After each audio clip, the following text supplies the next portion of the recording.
We will beat the coronavirus, and we will beat it together. And therefore, I urge you, at this moment of national emergency, to stay at home, protect our NHS, and save lives. Thank you.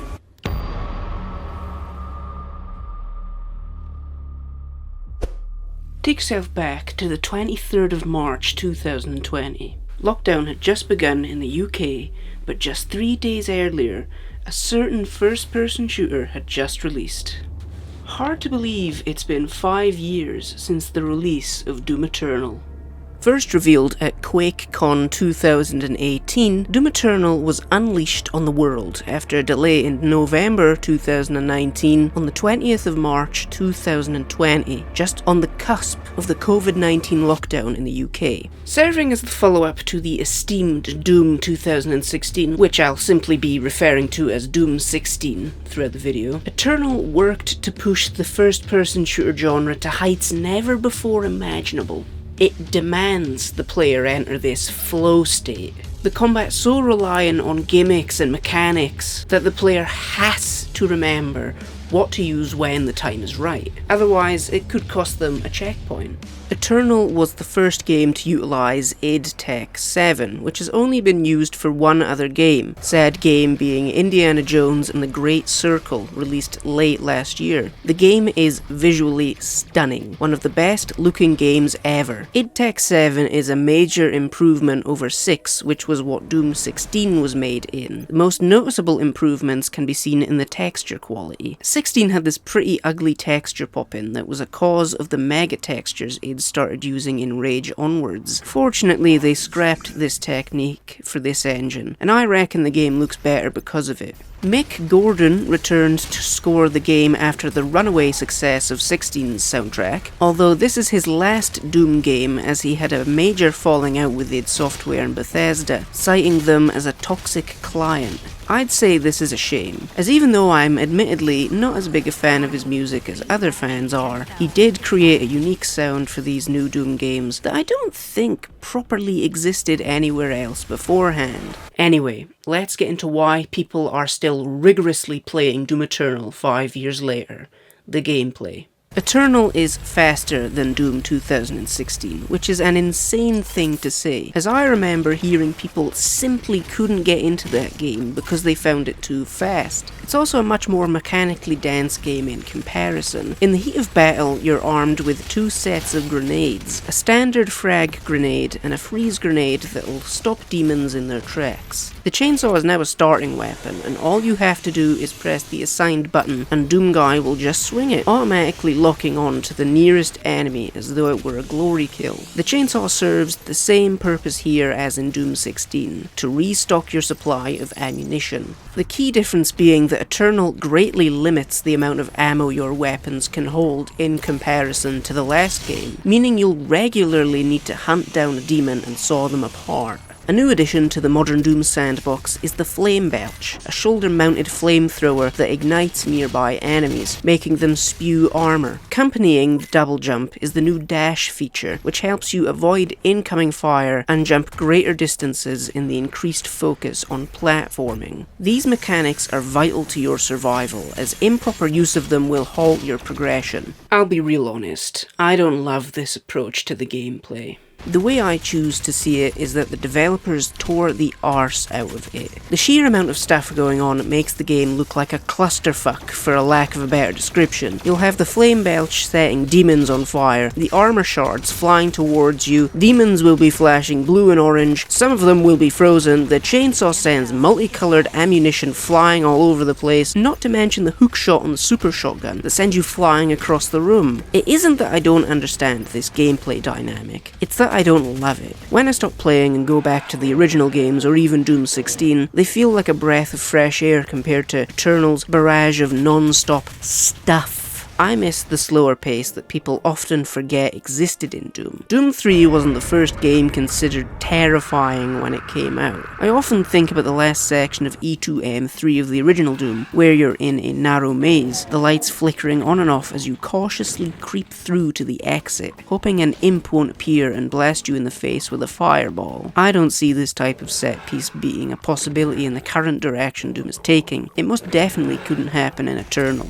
And the chainsaw simply being a button now is a bit rubbish. All you'll really see of it is a blur. Plus, it can be quite imprecise as it'll lock onto what enemy is nearest, rather than the one you're aiming for, which can be quite frustrating. Not keen on the design of the rocket launcher in this game, possibly the ugliest weapon ever. Puts the Halo 5 RPG to shame. Returning for the first time since Doom 64 is the Unmaker, continuing the strange connection these new games have to Doom 64. Because all the Doom games are in the same timeline? I refuse that. There ain't no way you can make that make sense. And if you think you can... No, you can't. Don't even try.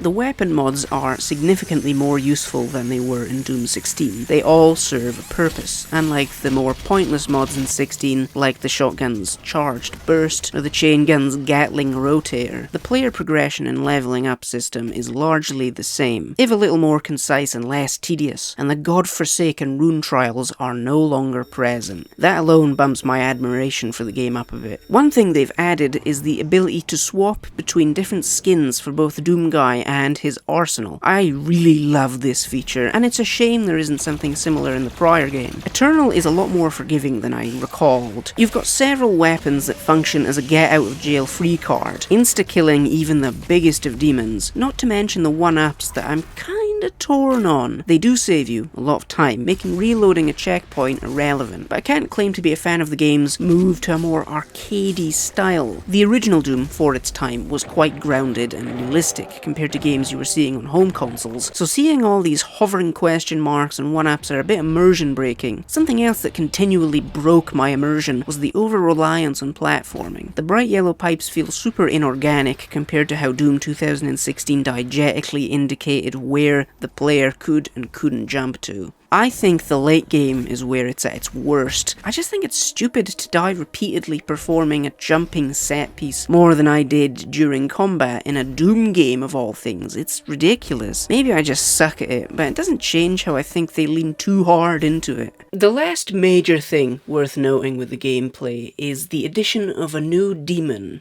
the Marauder. This guy sparked quite the controversy when the game released. Many decried him, and some used him as an opportunity to prove that you simply need to get good in order to kill him. But forget about what everybody else thinks. There's only one opinion that matters, and that's mine. So, what do I think of the Marauder? The Marauder just sucks to fight. He's perfectly manageable. The frustration often stems from the other demons surrounding him as he demands your attention. He's similar to the Archvile in Doom 2. You've got to divert all your attention towards him. I don't like that only a few weapons are truly effective against the Marauder, the Ballista and Heavy Cannon being the most useful. It doesn't seem fair that the one-hit kill weapons like the Chainsaw Crucible or even the BFG don't work on him. The devs set out to create a foe that has all the same tricks as the player, except that's just not true, for the most part. For example, the player can't send out a stupid ghost dog after the demons, can they? The Marauder isn't enjoyable to fight, it isn't that deep, but the design is awesome though. Second to the gameplay, the most important thing in a Doom game is the story? I could not tell you what happens in Doom Eternal. There are evil bad guys that want to wipe out the human race and use their souls as energy, I think. The plot wasn't exactly engaging, despite their efforts. I simply do not care. I don't enjoy having everything explained in excruciating detail by having Optimus Prime waffle about Argent energy in my ear for 2 levels straight. Seeing the Titans in the flesh somehow has less impact than jumping through their massive skeletal remains in Doom 16. It all feels very try-hard, like they've scoured a thesaurus and had the characters recite all the big words they thought sounded cool. Like seriously, every cutscene is just like this. You are nothing but a usurper, a false idol, an iconoclast, a dissident renegade. I am here to slight you. I will abate your fortitude to fragments of a forgotten era. You see what I mean? Now, I know I praised Mick Gordon's music earlier, but I feel it hasn't been implemented into the game very well. There isn't a moment for you to take a proper breather and soak in the mission's environment. Music is playing non-stop and severely lessens the horror elements that are all but absent in this game. Levels like Necroville would otherwise be a very dark and scary place in the original games, now has the same breakneck pace of every other Doom Eternal mission. I even tested my theory by turning the music off to get a better impression of Necroville's ambience. Just listen to this.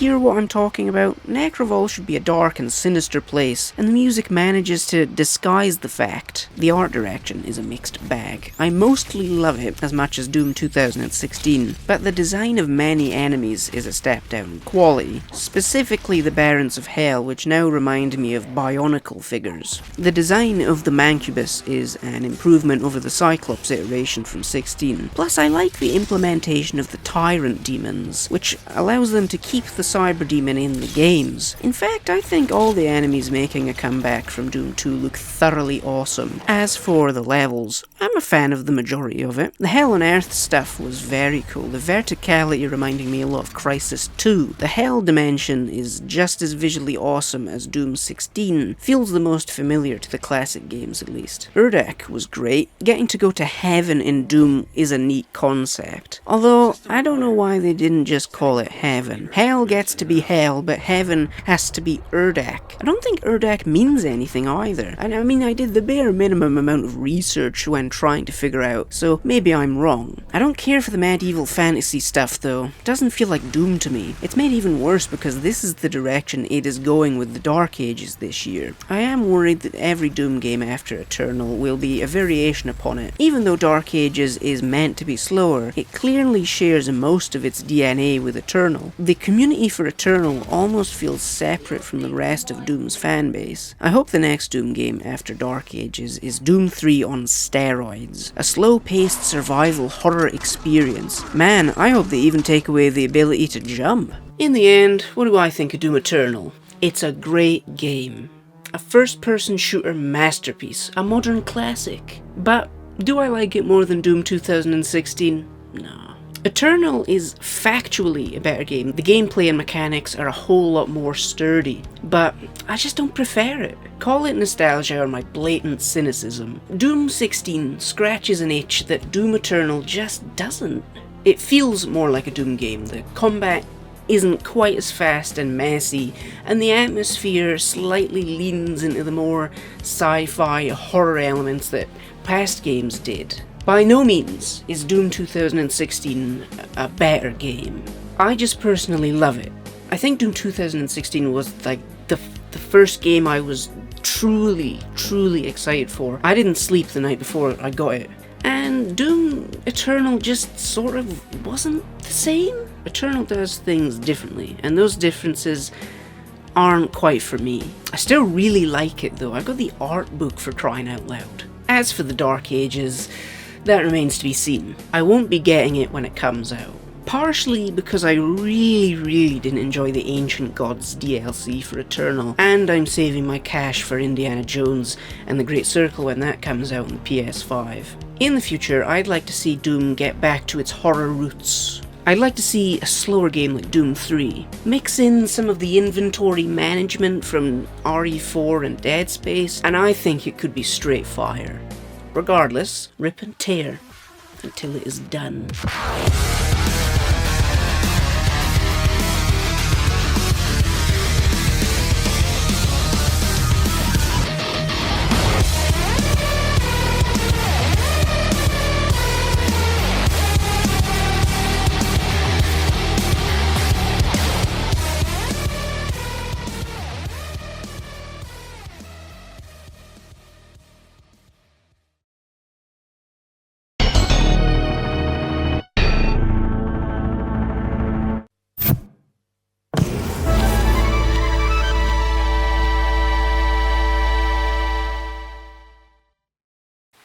Mortal Kombat needs no introduction. Beginning in 1992, this was a game series that helped lead to the creation of the American ESRB rating system due to the at the time shocking violence and the ability to finish your opponents with a fatality. Midway went on to make 3 of these 2D fighters, making use of the state-of-the-art digitizing technology. That was where they would tape live-action actors in front of a blue screen and turn them into sprites that would be used in the game. But the game industry was rapidly evolving throughout the 90s. Two-dimensional sprite-based video games were believed to be antiquated and behind the times, made even worse by the advent of 3D polygonal graphics.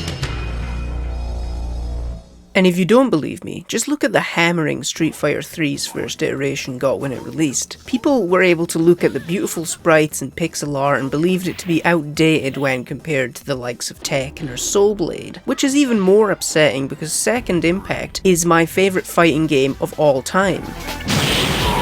So Midway obviously followed suit, and Mortal Kombat made the jump from 2D to 3D in 1997's Mortal Kombat 4. The game still played like a 2D fighter, aside from the ability to sidestep during a match. A couple new gameplay staples were implemented here that would go on to become recurring mechanics throughout the next handful of games. Fighters can pull out weapons, and stages can be interacted with during a round, often being as simple as picking up a boulder and hurling it at your opponent. As I said before, Mortal Kombat 4 still remained in the 2D plane during fights. Sidestepping didn't lead to a huge shift in how the game was played. The meta was very similar to Mortal Kombat 3's. Mortal Kombat 4 is a game deserving of its own video, but I want to talk about the Dreamcast port that I don't own. Oh well, one day. Round 1. Fight! The biggest paradigm shift came with the 5th game, 2002's Mortal Kombat Deadly Alliance. This is a fully 3-dimensional fighter. Sidestepping is no longer exiled to a couple of buttons, but is a key part of the movement as a whole, much more in line with games like Soul Calibur. Lots of new fighters introduced here, some great, most terrible. Looking at you, Su-Hao, the characters are given 2 hand-to-hand fighting styles and their own weapon, a similar mechanic to MK4's but vastly improved. This game plays very differently to those that preceded it. I quite like Deadly Alliance. It moves the franchise in a somewhat fresh direction. The soundtrack is incredible here, and I like the stages, though the fatalities aren't anything special, and this is the first and only Mortal Kombat to feature 0 stage fatalities. Coming a couple years later in 2004, Mortal Kombat Deception adds to the sandbox Deadly Alliance created. Great new stages like the Slaughterhouse and the ability to punch your opponents into different sections like you can in MK3, plus a few returning stages from MK1 and 2. Deception also saw the return of some of my personal favourite characters such as Cabal, Ermac, Baraka and Melina, but not even they can save what's got to be an even worse roster than Deadly Alliance's, with appalling new characters such as Shujinko, Dairu, and Cobra. The game isn't a huge step up from the prior one. I'm unsure whether I prefer it or not. Many fans praised the new single-player campaign, Conquest Mode, which is just a glorified several-hour-long series of tutorials. And that brings us to the game I'm here to talk about today, Mortal Kombat Armageddon. There have been many powerful warriors throughout the millennia. But ages of mortal combat have begun to tear the fabric of the realms. The critical point has finally been reached. Throughout the 2000s, Midway was facing financial troubles, leading to Armageddon, which I'll be referring to as MKA throughout the video because Armageddon is a big word and I am stupid. Being marketed as the final game due to it being public knowledge that Midway was most likely going under, which it did in 2009. MKA released in October 2006 for the PS2 worldwide and the Xbox exclusively in North America, meaning I can't complete my collection for the console. It also received a port to the Nintendo Wii in May of 2007. This is my favourite version of the game, not because of the dodgy motion controls that can be rectified with the use of a GameCube controller, but for the fact it's the most polished and feature-complete version of the game available. MKA is essentially an expanded version of Deception. The developers weren't able to do anything too crazy or new because the game was a celebration of the franchise. Every single character is playable here. That's over 60 fighters. And too many fighters means that many lack polish, especially Motaro and the super boss characters. Like seriously, Motaro's entire deal was that he was a centaur. Now what is he? A San? A Tar? The super boss characters are combatants like Blaze, Moloch, or Onaga. They're hilariously OP and were banned from any professional tournaments. The main problem is that they're dull to play as and make the game kinda boring. I could have lived without their inclusion in the playable roster, just have them as bosses at the end of a tower. Having every fighter is a great idea in concept, but it is obvious that the developers were punching above their weight with a game of this scope, being created in such a limited time frame. It does have decent graphics, especially for a PS2 title, although a lot of characters do kinda look like Star Wars Power of the Force action figures with those comically buffed chests and arms. It does have my favourite design of reptile ever, alongside the reuse of Sub-Zero and Scorpion's alternate costumes from Deadly Alliance and Deception, which I really love too. The loading screens between matches in the arcade ladder are great, the two opponents facing each other down in the foreground, the upcoming stage displayed in the background. Odd that none of the other 3D games thought to do this before this entry. I enjoyed the stages too, the numerous gimmicks make them fairly unique in the realm of fighting games, though there could be at times a lack of stage variety, something that is somewhat rectified in the Wii port. But enough talk of fancy graphics and swanky presentation, let's get into the meat and bones of Mortal Kombat. The gameplay and mechanics. MKA plays almost identically to Deception, if a little simplified. Combatants now only have one hand-to-hand fighting style, as opposed to two. They do, however, retain their weapons. A lot was done to simplify the game due to how monolithic that roster is. Fatalities are gone, and are replaced by the infamous creative fatality system, where the player will press a series of inputs which are the same for every character. The results vary from all forms of dismemberment. It isn't great. None of the fatalities of increasing brutality based on how many inputs you make are all that interesting. They're not especially gory or funny, just bog standard. I understand that making an individual fatality for 60 plus characters would be nigh impossible or too time consuming, so creative fatality is better than nothing. MKA also introduces air combos, which is essentially sending your enemy into the air and pulling off a string of combos before they plummet back to the ground. There's also the return of Conquest mode, which has become a bit more of a traditional single-player action-adventure game compared to prior iterations. I can't speak too much about it because I've never spent more than 5 minutes with it. Unlike in Deception, it isn't required playing to unlock all of the hidden characters, and I don't give a flying cheesecake about the story and lore. There's also motor combat, which is surprisingly average, and I mean that as a compliment. I expected it to suck. Perhaps the best new addition to the Mortal Kombat series is MKA's Create a Fighter. Similar to Soul Calibur's character creator, perhaps even better than the one found in Soul Calibur 3, here you can make pretty much anyone and anything you want, giving them moves from a library of other fighters. You can make some of the most broken characters you want, which makes collecting coins for the crypt a walk in the park.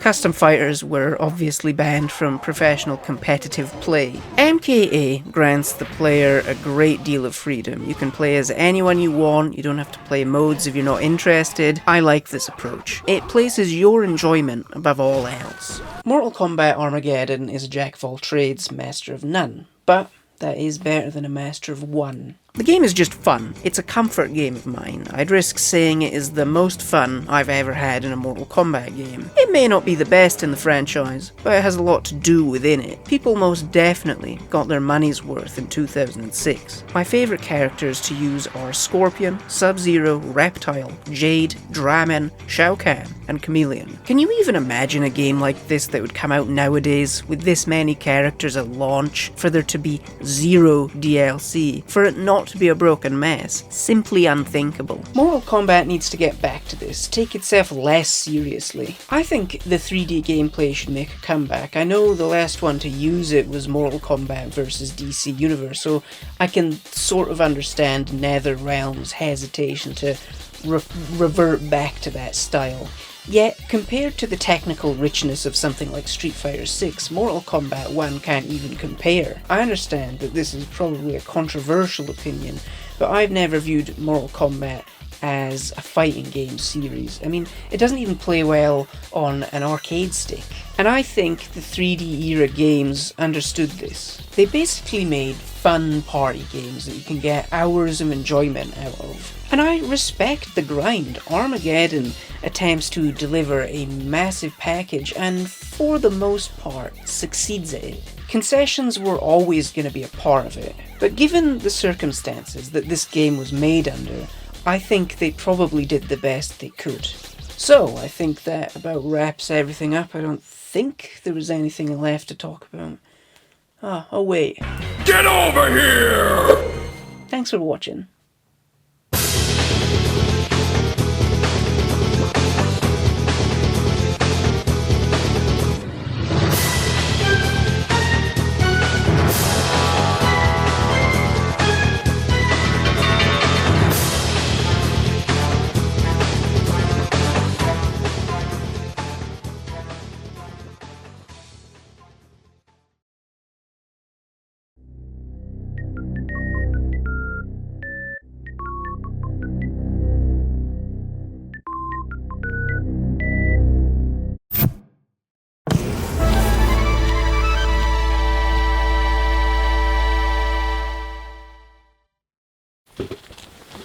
Much divides the human race, but one thing that unites all of us as a species is ninjas.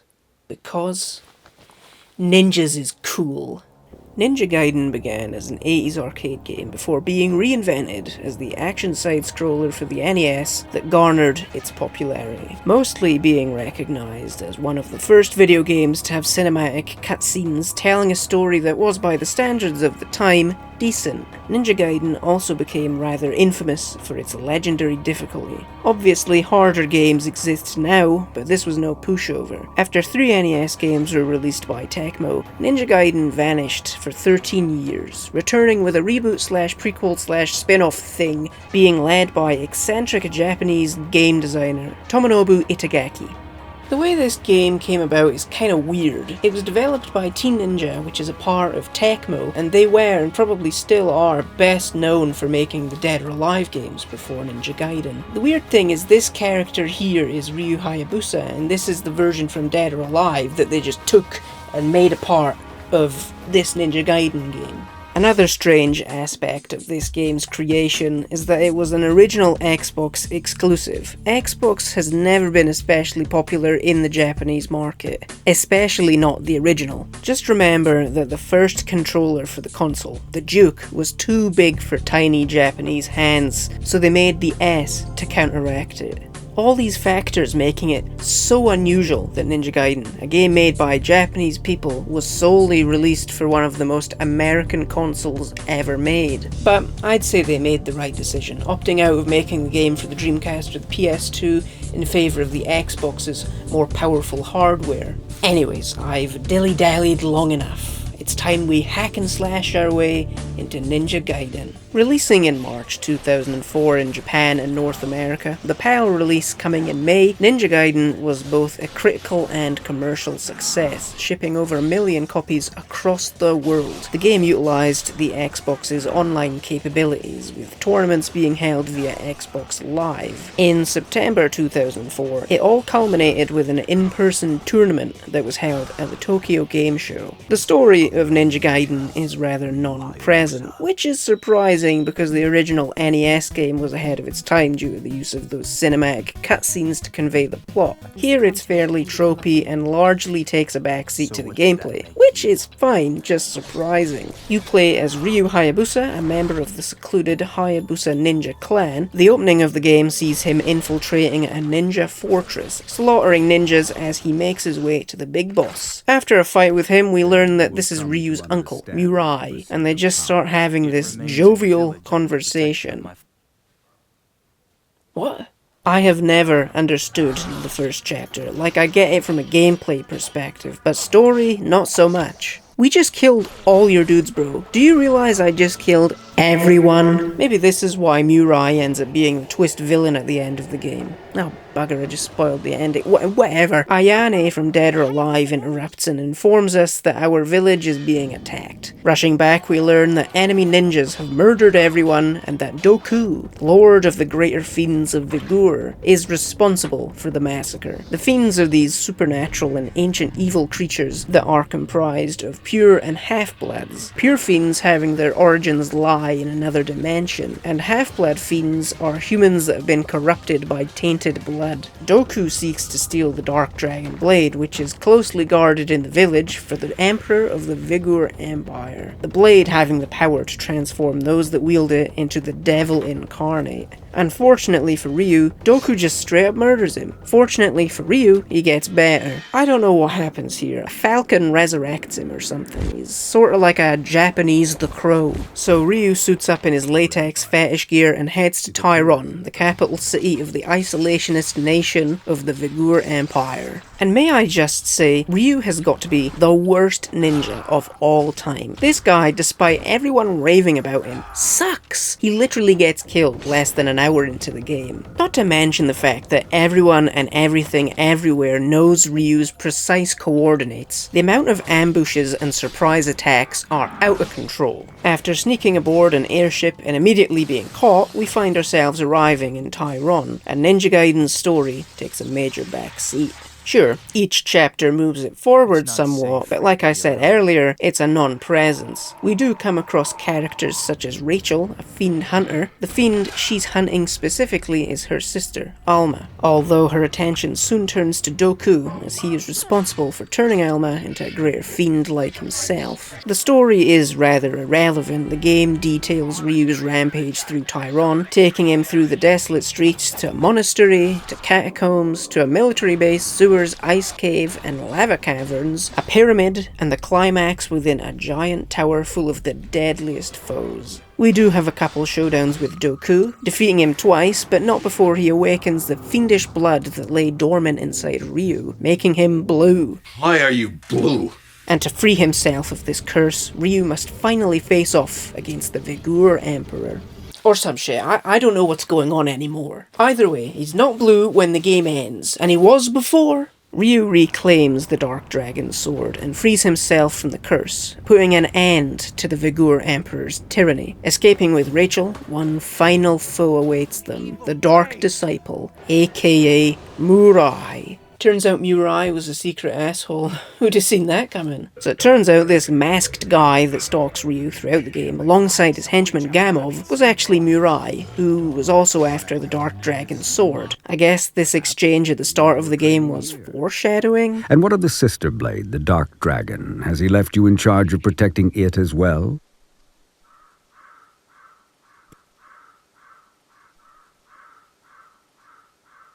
It remains in the village under the protection of my father's clan. They will ensure that the sword remains untouched. Its dark power sealed. It is a shame that such a sword must go untouched, such power unused. Alas, I am not of the dragon lineage. The sword is not of my concern. What makes this twist fall flat on its face is that Murai completely disappears for like 90% of the game. He'd been gone so long that I'd completely forgotten he existed. Dissatisfying reveal aside, Murai is one of the easier bosses in the game and goes down like the chump he is, and the Dark Dragon sword is destroyed.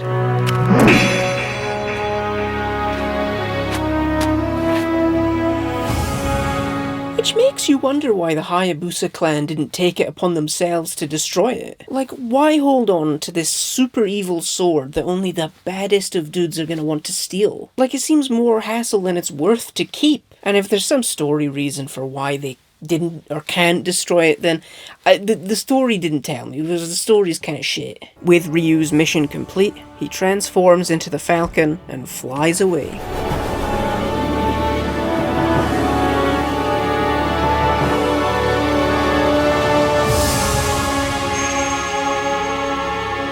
So is he dead? Like, what does that even mean? He a bird now? I mean, he's in the next 4 frickin' games, and he's not some vengeful spirit or ghost. And he certainly ain't no Birdman. Obviously, story wasn't at the top of Team Ninja's priorities, unlike the gameplay, which is out of this world. The gameplay is fast-paced, with Ryu being very aerodynamic, even being able to run up and across walls. As well as standard attacks, there are magical Nimpo spells, which can be a great help when dealing with crowds and bosses. You can't button mash here. Combos are pivotal in making combat easier on you. Enemies are relentless and won't give you any time to compose yourself. You've got to strike now, or it's game over. The camera system is surprisingly intuitive and easy to use, all the more surprising considering it's the biggest point of contention among those who've played the game. I like that I don't really have to worry about moving it, only needing to press the right trigger to center it means I can focus on the action. It's a steep learning curve to be sure, but it's absolutely worth overcoming. The beginning is harder than the late game if you ask me. Not having a leveled up sword until the second chapter makes the first one the most challenging, especially that encounter on the bridge with the samurai horseman. This is all tied together by the silky smooth 60 frames that the game hits more often than not, made even more impressive by the graphics, which are unlike anything the PS2 was capable of. Looks almost like a 360 game, especially gorgeous on a CRT.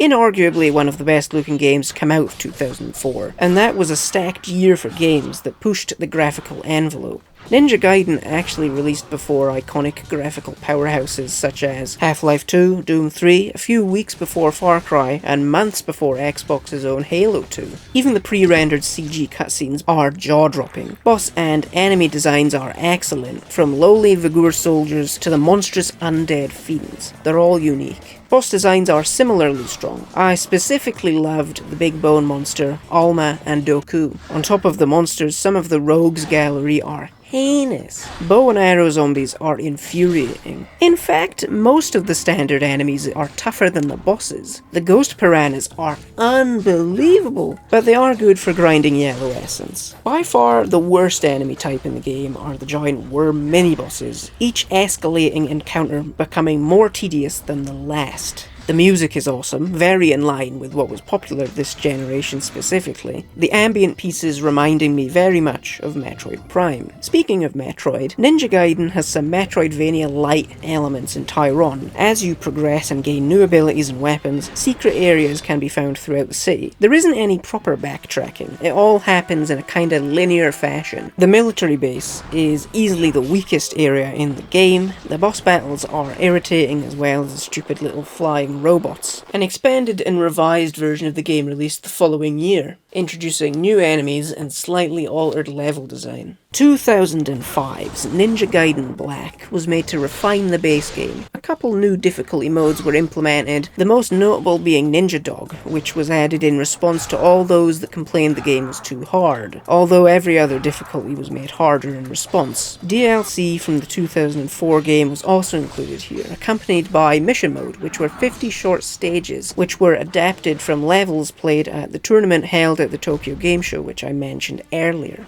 Despite the release of Black, Team Ninja still wasn't done with Ninja Gaiden. Like a George Lucas adding a CGI Jabba the Hutt to Star Wars, in 2007 we got Ninja Gaiden Sigma for the PlayStation 3.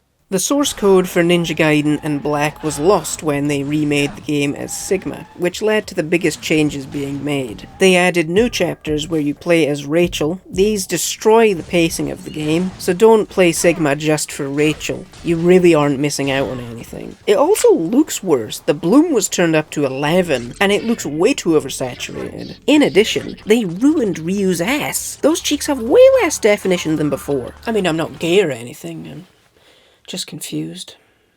I'm not an expert on all the changes made to Black and Sigma, but my heart is with the vanilla game. It's slower paced, which I like, allows itself more time to build up an atmosphere. Exploration and puzzle solving is decreased in subsequent revisions, which is unfortunate. The fewer enemy types here allows you to hone your skills and make them easier to combat, unlike the other versions that inundate you with various types that are all extremely annoying. Black isn't different enough for it to be a vast improvement. I don't believe it's as good as people imply. It just doesn't do enough differently for the changes to make much of a dent.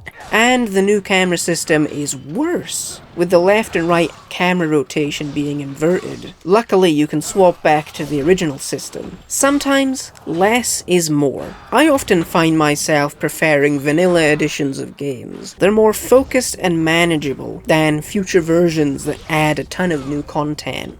Whether vanilla is the toughest version of the game, I'm not sure. People say it is, or they'll say it's black. Personally, I find vanilla easiest, and Sigma to be much tougher. Ninja Gaiden becomes an easier game with experience, especially after a blind first playthrough. Knowing what's coming up next really aids in helping you hone your ninja abilities. It isn't an easy task in what version of the game I'd recommend you play. Most would say black, I would say vanilla. Just play whatever one you want. I mean, at the end of the day, they're all the same game. Only a really huge nerd will be able to notice all the differences. Oh well, you know what really matters? Yeah, ninjas. Because ninjas is cool.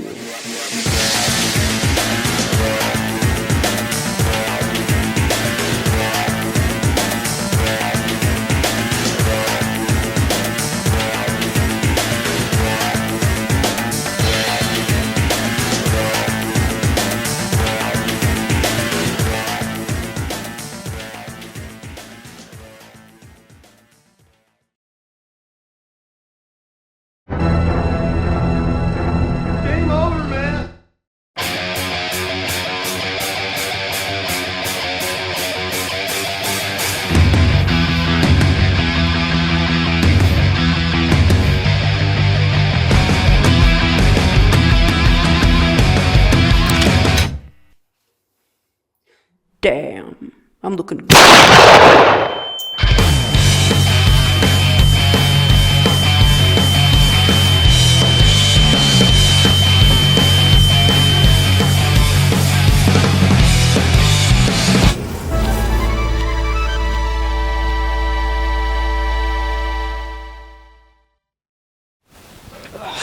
Well, that was stupid.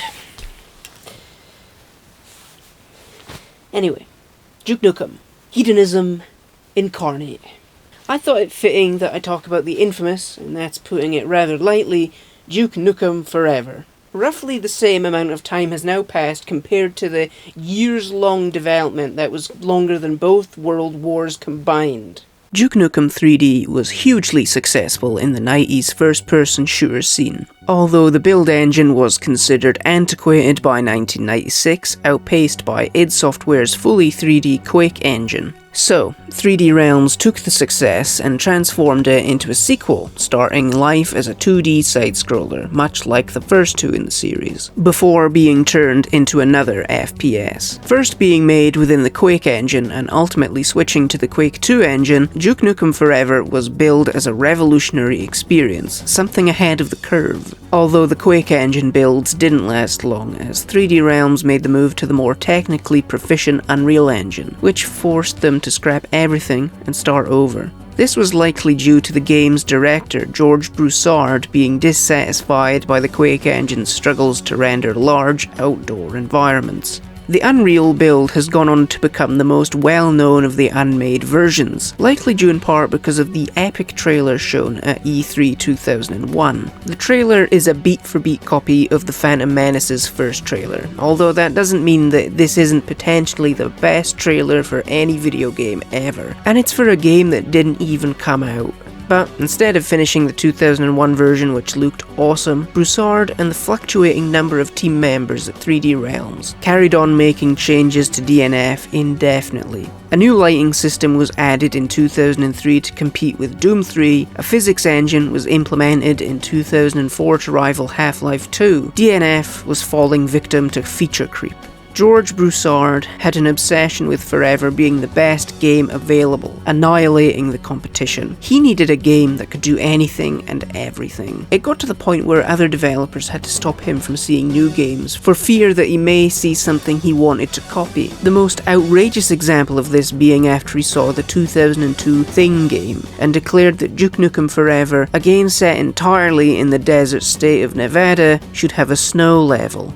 It's as though the game's life force was being drained as the 2000s rolled on, later builds looking as though they were developed by people on suicide watch. Eventually, 3D Realms ran out of money in 2009 and was forced to lay off staff, and the long-running legacy of Duke Nukem Forever was seemingly brought to an unceremonious end. This happening just as Broussard seemingly got his act together and was committed to completing development by cutting as much as they could to get the game working on consoles. Luckily, Gearbox Software acquired the rights to Duke Nukem in 2010 and completed what was left of Duke Nukem Forever, the game's now decade-and-a-half long development coming to an end on the 10th of June 2011. That was a rather abridged retelling of the game's troubled development. It was just a nightmare that resulted in those involved losing millions of their own money. Regardless, what's the finished game like? Do you really want to know? It's hard to know where to begin with Duke Nukem Forever's final form. It is a mix between a tragedy and a catastrophe. I guess a decent place to start would be the story, which is... The aliens have returned! Run! The story of a Duke Nukem game has always been inconsequential, yet here I feel obliged to talk about it because it is one of the game's biggest failings. The world of DNF is one where Duke Nukem reigns supreme. Everyone in the game, the only exception being the President, are infatuated with Duke, an entire planet of yes men, and the President winds up becoming a secondary antagonist. I kept expecting Duke to suddenly jolt awake and find himself in a world where he's a teaching assistant and everyone hates him, the entirety of Duke Nukem Forever being a dream. The dialogue is a crime against written word. Throughout the game, you'll find yourself glued in place and forced to endure minutes of dialogue from a character that's simply spouting the most bland, tropey and unfunny dialogue that's ever existed. Duke, good to fucking see ya. I knew that retirement bullshit was just bullshit. Fuck that retirement shit. I just got back from helping my friend find his wife.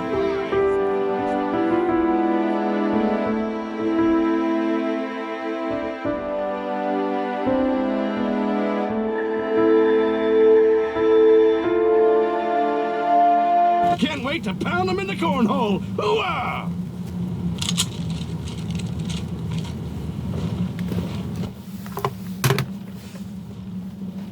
Duke Nukem Forever is also real creepy, and I don't mean in a spooky way, I mean in a perverted way. Duke as a character comes off creepier than ever, and I've always found him majorly unpleasant. Worst thing about him is that his own burger chain uses dog meat. Like, what the hell? This guy's a piece of shit! And when he cracks a joke when the likely underage twins he's been sleeping with are killed, just makes him look like a psychopath. What's happening to us? Looks like you're...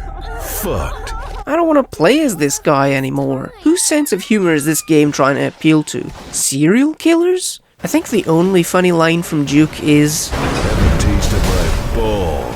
Oh, and how can I forget? The Hive. The Hive level is arguably the culmination of all the things Duke Nukem Forever does wrong. The ironic aspect being it's one of the more solid levels in terms of gameplay. Something else that bogs DNF down is the insistence on parody. It tries to mock all the things that people were critical of when it came to first-person shooters of the mid-2000s and 10s. DNF tries and fails to mock other games, especially that jab at Halo. Duke, we've got your green power armor over here and ready to go.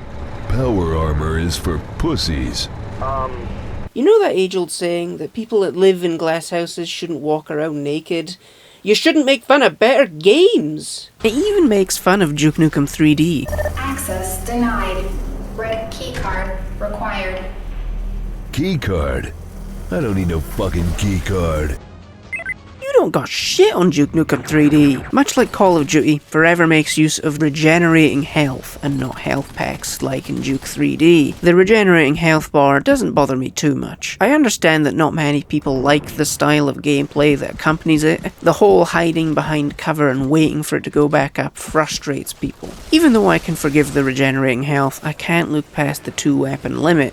Duke Nukem Forever's gameplay is a mess. Levels are supremely linear, unlike the ones found in Duke 3D, which let you loose in a large open level that you can explore at your own pace. There's also way less verticality in the maps when compared to 3D. It also misinterprets all of the cool interactive stuff that was scattered throughout Duke 3D, like pool tables, light switches, urinals, security cameras, fire hydrants, and mirrors. Damn. I'm looking good.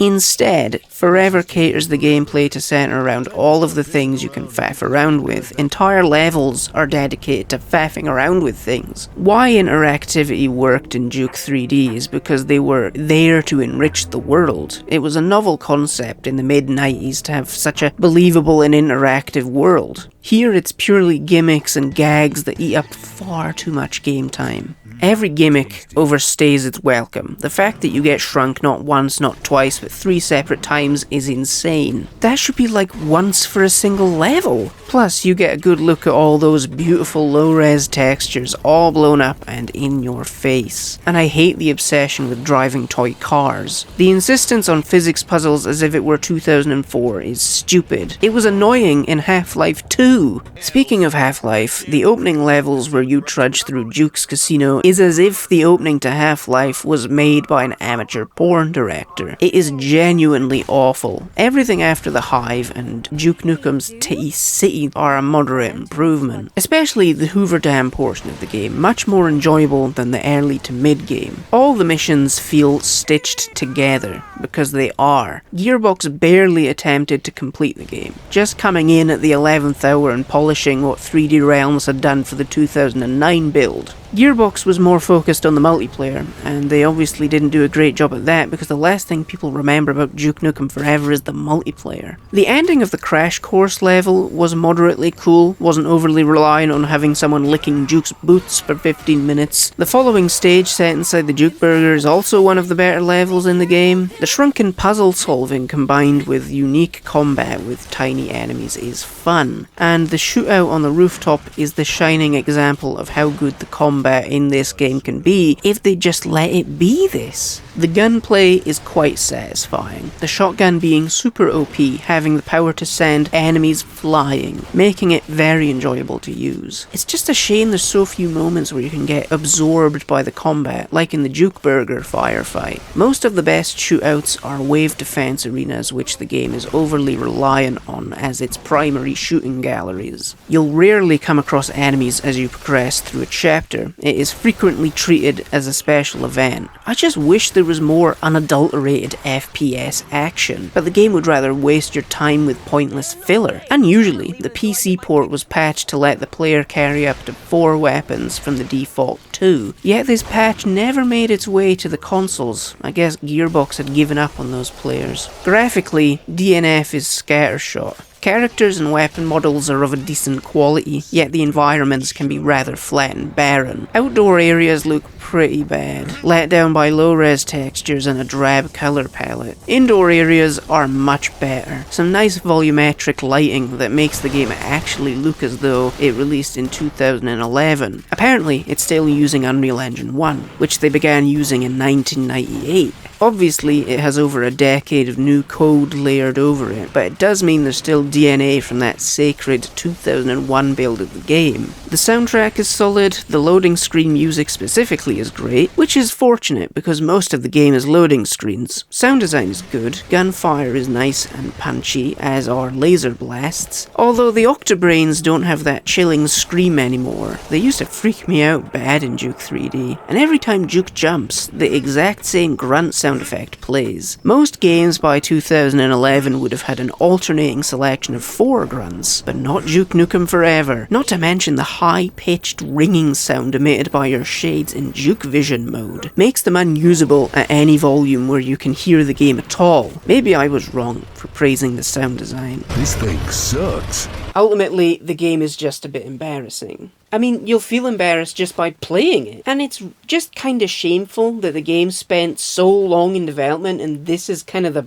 best they could come up with. It's just sad that the game isn't better, because there's a good FPS game hidden underneath all the crap that brings the game down. Ironic that a game intended to be groundbreaking would wind up being incredibly dated. The game can be enjoyable, even for extended periods, but when the game is bad, it's bad, and so much of it is, and it lets down the parts that are good. And the DLC isn't a major improvement. What's it called? The Duke that fucked me? Oh, it's called The Doctor Who Cloned Me. They haven't learned from their mistakes. You still get shrunk and have to drive another RC car. Is this a fetish? Somebody love giant women? I don't think I've ever played a game where this keeps happening. They should have made a throwback to boomer shooters, not some modern shooter that spends several hours taking cheap shots at games that are, at the end of the day, better. And it is the very thing it mocks. Duke Nukem Forever is everything that was wrong with modern shooters, and is so unself-aware of its own buffoonery. Unpleasant and mean-spirited. That kind of sums the game up rather well. Duke Nukem 3D is timeless, and Duke Nukem Forever is the opposite of that. Duke Nukem Forever is ageful. I want to like the game, I really do. I used to be a staunch defender of the game when I was like 14, which is when you're allowed to be wrong and stupid. It would have been better if everyone in the game treated Duke as a tacky has-been with his self-centered casino and fast food chain. The character development being Duke has to prove to the world that he's still good at what he does, and that he doesn't have to be so pompous for people to like him. Instead, the game makes the fatal mistake in believing that Duke Nukem is cool. He isn't. He's much better when he's tongue-in-cheek, kinda like Ash from Evil Dead, a lovable goofball that foolishly finds himself cool. And that's what I think of Duke Nukem Forever. Although, we're not done just yet. The 2001 build leaked in 2022. It was majorly exciting getting to play all these parts that have only existed in a 2-decade-old trailer. But I don't think there's anything anyone can do to make this game feel remotely finished. Sure, there's restoration projects, but we'll never get to see the bigger picture. We don't really know what 3D Realms was planning for the later levels, which are utterly unfinished. There's not enough any restoration project can do to complete what we may have gotten in 2001, which is tragic, because this would have been a better game than the version we got. George Broussard, the man that kept Duke Nukem in the prison of development hell, even commented on the leak, telling everyone to temper their expectations and reinforcing the idea that the game is unfinished, even though he's the last person on the fucking planet that should be lecturing people on what is or isn't finished. With all that said, there is one version of Duke Nukem Forever that is worth playing. The eDuke 32 source port mod. Although it may not be the length of a proper game and was made within the build engine, it's a much better representation of what Duke Nukem Forever could have been had it released 10 years before it did. Large open levels that not only live up to the ones found in Duke 3D, but faithfully recreate those seen in the 2001 E3 trailer. It isn't perfect, but it is free, evidently made with a love for the source material, and is a completed vision. Duke Nukem Forever is gradually being left behind. Most people are likely to have moved on from it, and younger generations unlikely even know the game exists. Which is a slight shame, because it isn't even the worst Duke Nukem game. There are redeeming qualities. And yet, the franchise at large is being forgotten, with Gearbox doing next to nothing with the license aside from the 20th anniversary re-release from 9 years ago. I think if Duke Nukem Forever has taught me anything, it's never to bet on Duke.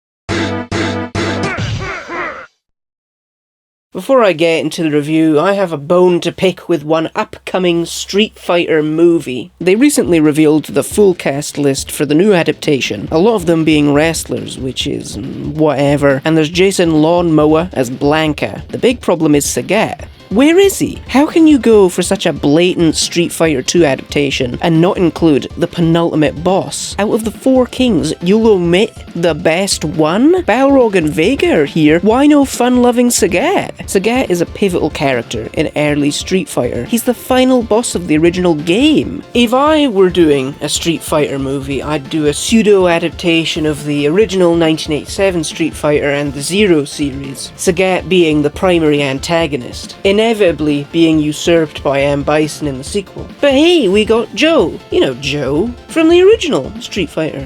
The really bad, no good, really terrible Street Fighter. We got Joe and no Sagat. Joe and no Sagat. No Sagat. But Joe... What the fuck?!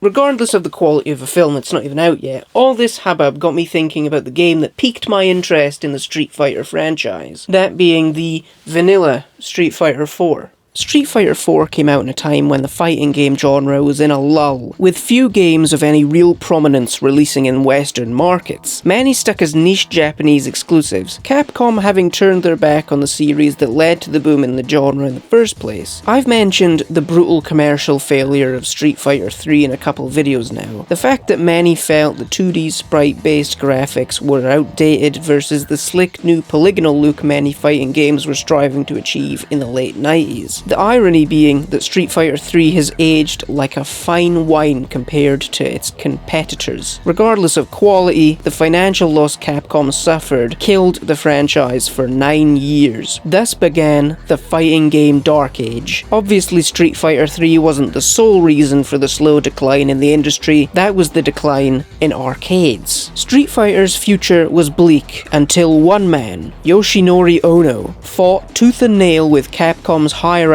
for a chance to revitalize the franchise. Ono was a sound and character designer turned game producer. He was also a big Street Fighter fan. Ono led a one-man campaign to ignite the fire that would spark a new Street Fighter, appealing to journalists and fans to plead with Capcom for a new Street Fighter. The then CEO was allegedly only interested in American audiences, as they were the largest source of income. So, when Ono proved that the West were indeed interested in a brand new Street Fighter, he got his green light. It also helped that there was a successful re-release of Street Fighter II on the Xbox Live Arcade, applauded for its online multiplayer, which had yet to be done as well for a fighting game as it had been here. Online multiplayer was the future, so it was key in ensuring Street Fighter could persist into the 21st century. Although, it wasn't smooth sailing just yet. The development of Street Fighter IV, in typical Street Fighter fashion, was a rocky road paved with corporate doubt and incompetence. Dimps were enlisted to co-develop the game, Dimps being proficient in making fighting games, alongside being reliable developers often hired to make games for larger companies. They were indispensable. Dimps were the glue that stuck all the pieces together. Street Fighter IV finally burst into arcades in July of 2008, just over 9 years after Street Fighter III Third Strike inadvertently ended the saga in 1999.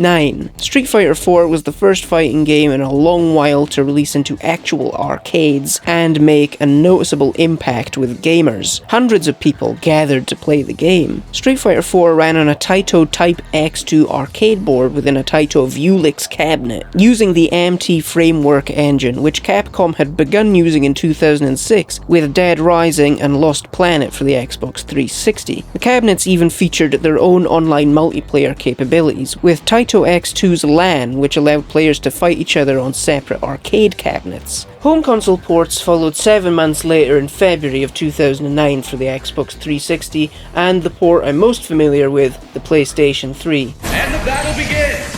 Fight! Street Fighter IV isn't a sequel to 3 based on a couple of factors. In order to regain the audience they may have lost with how technically complex 3's mechanics were, the gameplay was made to be more in line with Street Fighter 2's later editions. And 4 isn't a follow-up to 3's plot. It isn't a sequel, rather an interquel, being set between Street Fighter 2 and 3, meaning Gil and the Secret Society have been cast out and replaced with the more recognisable M. Bison and Shadaloo, although 4 does shake things up by not making Bison and Shadaloo the arch-villains, with newcomer Seth and the sinister organisation SIN taking centre stage as the evil organisers of the latest World Warrior tournament. Seth's ultimate motivation being to steal Ryu's supreme fighting abilities and his ability to harness the mystical Satsui no Hado. Hold on, that's just the plot of Street Fighter 2. Bison organised the tournament in the second game to lure Ryu and steal his abilities. I suppose it makes sense seeing as though Seth is literally Bison. Well, technically some replacement clone body for Bison that gained sentience and rebelled. And I'm gonna end that tangent right there. The lengths Bison goes to extend and prolong his life is insane. The whole thing with Cammy and the other dolls being replacement bodies for him are just weird. Even the journey that Seth goes on is mental, with his consciousness eventually being trapped within a female body in Street Fighter V, which was also supposed to be yet another backup body for Bison. Does Bison have something he wants to share with the class? Street Fighter IV includes many familiar faces from 2. All those returning in the 2008 arcade roster were purely comprised of the original 8 characters and bosses from the CPS-1 editions of Street Fighter II. None from the new Challengers Zero series or Street Fighter III, although they were accompanied by a selection of new fighters. These guys are a mixed bag. We've got Abel, a French martial artist, his origins a mystery even to himself. Then there's Crimson Viper, Sea Viper for short. Viper is an undercover agent for the CIA, having infiltrated SIN. She's likely the best of the vanilla game's roster of new characters. I like her design and her playstyle. She's obviously popular enough as she's the next character slated to appear in Street Fighter VI's next batch of DLC. To perfectly contrast a good character, we get what's undoubtedly my least favourite Street Fighter character of all time, Rufus. An American trucker, Rufus is a walking stereotype. I'm not offended by it or anything, I'm not an American, but man, I shouldn't have to see this. No one should. His design sucks, his story sucks, he sucks to fight, he sucks to play as. It's all the more upsetting when you learn that Rufus was originally intended to be a martial artist named King Cobra, but at the last minute they decided to scrap the character and went with Rufus. They even kept King Cobra's voice actor to play him. Imagine the disappointment going from this to this. If that had happened to me, I'd have probably murdered every last developer working on Street Fighter 4. Last we have a Mexican luchador and aspiring chef, El Fuerte. Fuerte has become rather popular amongst fans. I personally don't care much for him. He's the fastest character in the game, which I'd usually be all for. I just think he's too goofy, which is a trend with most of the new characters introduced in 4 and 5, as Yoshinori Ono was just a silly little guy. The new characters are pretty weak and lame. Sea Viper is great, she belongs in the pantheon of good Street Fighter characters, but the rest? I want to like Abel, but he's a bit meh. His design is alright. I like that it's revealed that he's another failed standby body for Bison. Abel even sharing a character model similar to Seth's, but he simply isn't enjoyable to play as, and I wish he was. I needn't explain why Rufus is the worst thing to happen to fighting games. I think he should be cast into the deepest, darkest bowels of hell.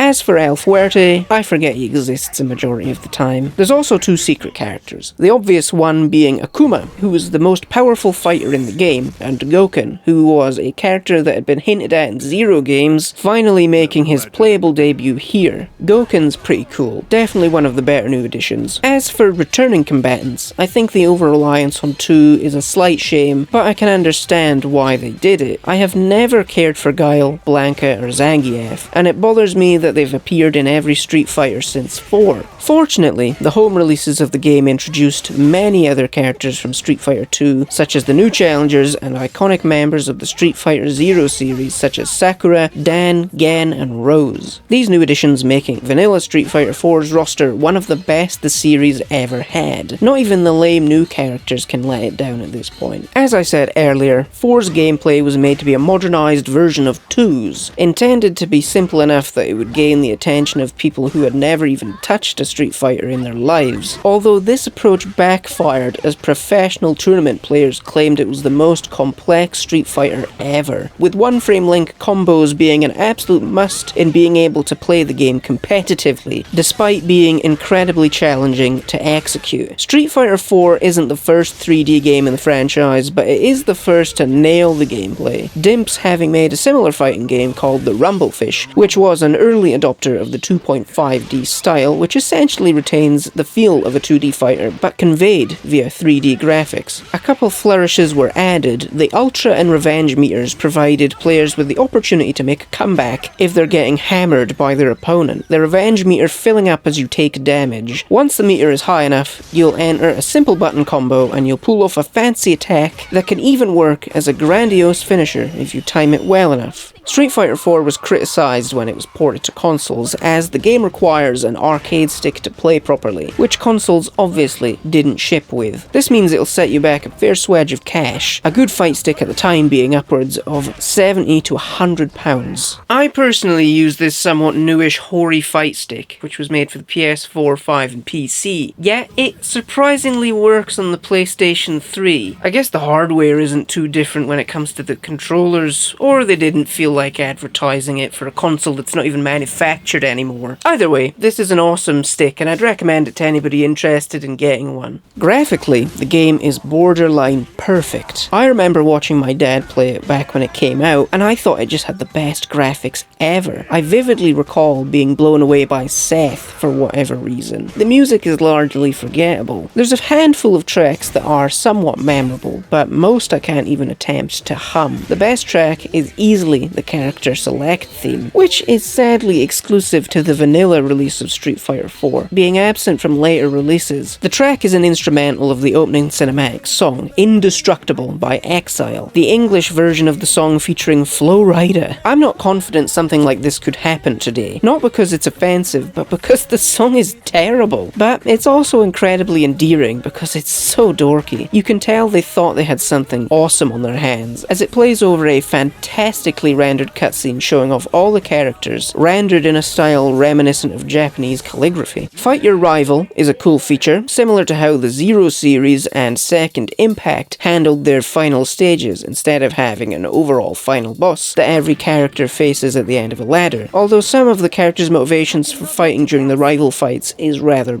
dumb. I don't want to fight you, Rose. Neither do I. I don't want to fight you, Flash. I wouldn't want to fight me neither. And every ladder does end with a Seth fight, and some of the reasons for fighting him are equally thoughtless. Characters no longer have their own dedicated stages like in past games. The stages themselves are solid, and unlike the music, I can actually remember quite a few of them. It is really impressive how they managed to retain the charm of the classic 2D Street Fighters with these fancy new 3D graphics. Everyone makes the transition between dimensions especially well. My personal favourite characters to play as have got to be Ryu, Sagat, Akuma, Chun-Li, Bison, Rose, and Cammy.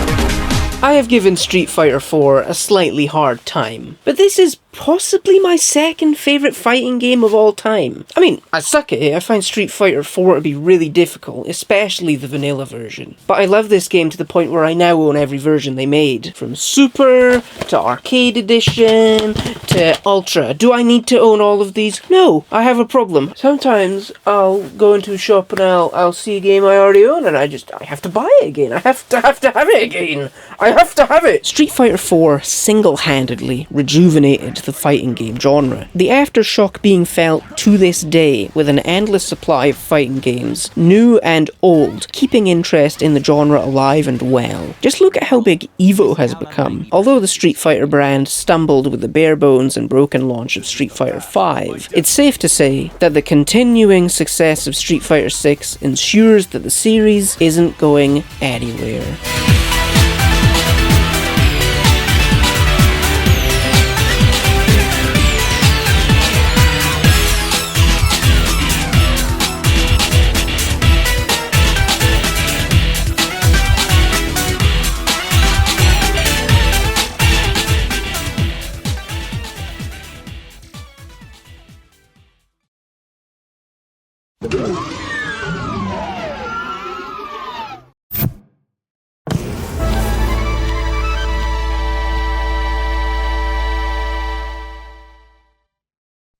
A long time ago, in the not-too-distant future, there lived a giant space ball.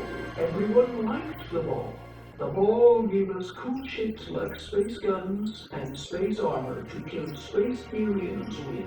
Until one day, an evil space guy wanted to kill the ball, or use it for nefarious purposes. His motivation is vague and poorly explained by the writing staff. Regardless, so begins.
Guardian? Eyes up, Guardian.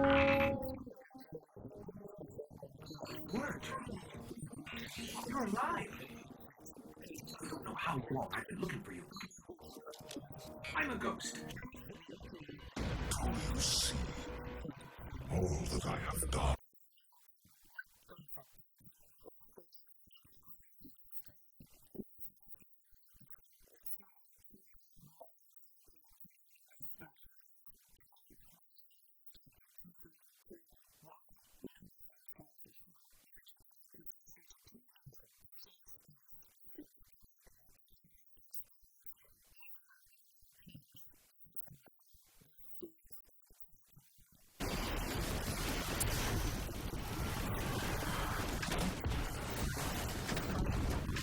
And its black fleet came to call. The traveler moved. Remembers. We helped her remember. Indeed, my witness.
Ready to take on some baddies?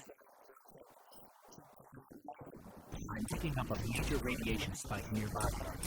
Could be trouble. We should check it out.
Clock's ticking, Chief. How much longer?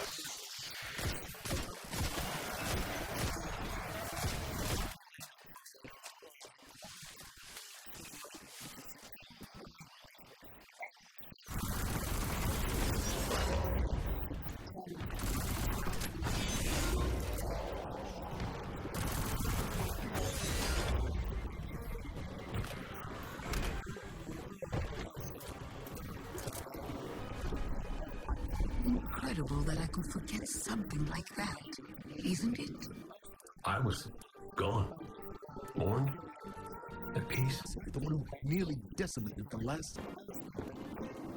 Let's see.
Why would somebody give me a copy of Doom 3? I already have it. How did it get... Oh, that's weird. Well, it's that time of the year again. You guessed it. Vanilla Ice's birthday. And also Halloween, you know. And you know it's Halloween when you find a skeleton dressed as a ghost that's also a cowboy. I found it outside just last night. This antique place nearby burnt down. No one survived, which means I didn't have to pay anyone for this. Hooray for free shit.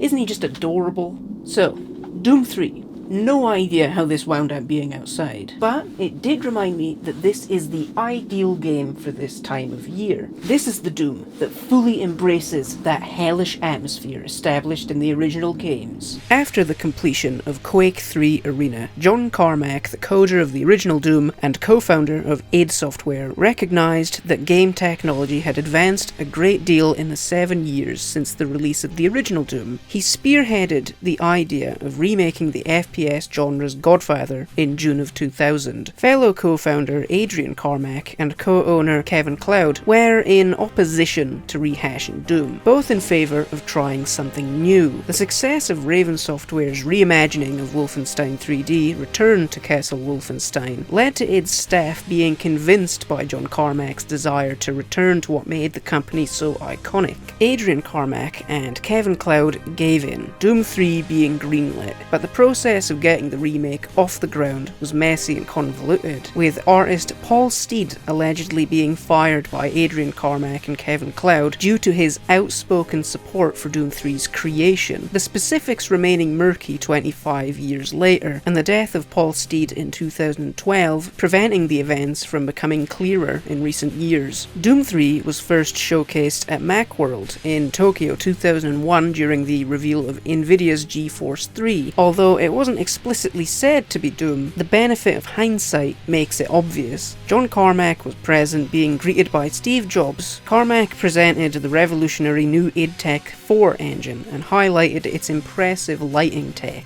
The game was set to use high contrast and razor-sharp stencil shadows. Every object in the game world would have its very own shadow that would realistically react to the light sources around it. And it was an overall step forward for graphics and indicated what games could look like in the future. Doom 3 returned the following year at E3, running on an Athlon XP 2200 Plus and an ATI Radeon 9700. This demo was inadvertently leaked to the internet by two ATI Technologies employees in November 2002, and it can still be found online and played today. 2 years later, Doom 3 was finally unleashed on PC and Mac on the 3rd of August 2004, a Linux version releasing in October, and the long-awaited Xbox port following in the subsequent April. I'm going to talk about the original Xbox port of Doom 3 as it's the version I'm most fond of and the most familiar with. It isn't the first Doom 3 I ever played. That honour goes to the dishonourable Doom 3 BFG edition. I'll get into that later as to why it doesn't stack up to the PC and Xbox version. Anyway, I think it's time that we let the gates of hell open.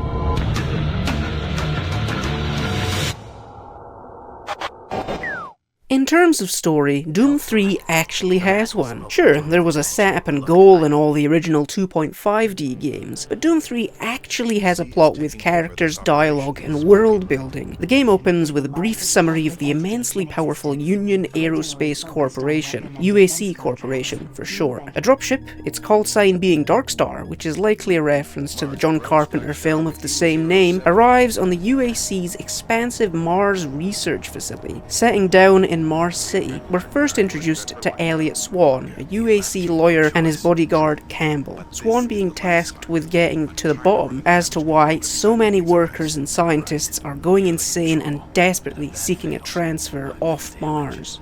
I'm tired of running damage control every time he makes a mess. Right. You're the control. And if that fails, I'm the damage. Is it just me, or is the way he said that oddly sexual? Last off the transport is us, Doom 3's Doom Guy, and despite somewhat popular belief, the Doom Marine in this game is not John Kane from the Doom 3 novels. I really need to get around to reading those. Checking in at reception, we're given our PDA, a key tool in helping us progress through the game. It's the main reason that Doom 3 has some of the best world building of any game. It's all communicated in such a grounded manner. The game is very much the perfect marriage between the first Half-Life and System Shock 2. I love that every single room has its own name, and the way the designers made the Mars facility feel absolutely plausible, especially when you consider how nonsensical the layout of the bases were in the original Doom, which I don't mean to slag off, but it just goes to show how much technology had advanced in those 11 years, that they could now make something feel as though it had been inhabited by real humans. Not to mention the fantastically voiced audio logs and emails that are scattered around the base. These are added to your PDA, which is key in your progression, as you'll need it to find passcodes and high enough security clearance for specific doors. Most audio logs are not relevant to progression. They're there mostly for world building purposes, which they excel at, providing ominous backstories to the areas and NPCs you'll come across. My favourites being those found in Hell and the audio log that sets up the corpse found in the Mars City morgue, but I won't spoil that. The PDA is the subject of much derision in the fanbase, most writing it off as a tedious and a pretentious replacement for Doom's iconic keycards. Yeah, I think most people forget that there are actually keycards in the game, even making the same sound when you pick them up as they would in the classic games. After getting our PDA, we're told to report to Sergeant Kelly in Command HQ, on the double. So we obviously stop to nose in at a tense discussion between Swan and the Mars Facility's research director, Dr. Malcolm Betruger, who's looking like Dr. Evil's Macbeth. If you couldn't tell, this is our villain. His name is literally German for deceiver. If I had a larger, more competent staff and bigger budget, even these few accidents could have been avoided. I'm afraid you'll get nothing more until my report is filed with the board. I will need full access, Dr. Betruger, Delta included. I won't have any difficulties doing that, will I? Only if you get lost, Swan. Just stay out of my way. Amazing things will happen here soon. You just wait. I'd like to think here that Campbell is judging us for being a nosy get. Doom Guy didn't even try to hide that he was listening in. He just stood there in the middle of the room and stared. Reaching Kelly, we're immediately chewed out. Took your sweet time, Marine. Kelly gives us our first task, locating a missing scientist, likely hiding in the decommissioned comms facility. I programmed this sentry to guide you to the maintenance elevator. I hope you follow the sentry better than you've followed orders so far. Damn, dude, I've only been here for like 5 minutes. What an asshole. Descending to the Mars City underground, we're given our flashlight and pistol at the security checkpoint. This is, without a doubt, the most controversial aspect of Doom 3's gameplay loop. The flashlight is perfect for this game. I've once heard it described as shadow management. Yet, the reaction to it back when the game released was rather severe. It didn't take long for someone to make a mod that made the flashlight shoulder mounted, meaning you no longer had to holster any of your weapons to see where you were going. The 2012 BFG remaster of Doom 3 copied this mod. The handheld torch was gone, leaving us with the shoulder mounted flashlight, and that has sadly become the standard for all future releases of the game. A huge part of the gameplay dynamic and tension just evaporates with the removal of this feature. People forget that darkness was a big part of the old Doom games, especially Doom 2. Has everyone forgotten that there were light amplification goggles? Back to the story, Doom Guy eventually stumbles upon the missing scientist, desperately attempting to transmit a priority message to Earth. His claims nothing short of insane. You don't know what I've seen. You can't possibly understand or comprehend. The devil is real. I know. Built his cage. I'm getting abnormal readings here. Before we can haul him back to Mars City, all hell breaks loose. Literally. Pentagrams are seared into the floors, demonic entities cross over into our realm. The scientist that stood before us is corrupted, becoming a mindless zombie, hell-bent on devouring you. What follows is Doom 3's best remembered sequence, frantically backtracking through the underground, encountering all the friendly NPCs as either zombies or mutilated corpses, the panicked reactions of the base's security and marine forces transmitting over your comms. This is a brilliant set piece that contrasts the slow beginning. Many find the opening to be a slog, and that it's just capitalizing off Half-Life, which the game does clearly draw a great deal of inspiration from. Yet I think the cold open for Doom 3 is much better than the one in Half-Life. It paints a clearer image of what life was like before the inciting incident. Returning to Mars City, battling zombified security still capable of utilizing their firearms. Over the radio, we hear one Specialist Wilson. Managed you. This is Specialist Wilson. My team is gone. They're all dead. I'm running blind here. What are my orders? Over. Voiced by the God Programmer incarnate, John Carmack. In a neat little Easter egg, we make it back to the command center and make contact with Sergeant Kelly. Connection established.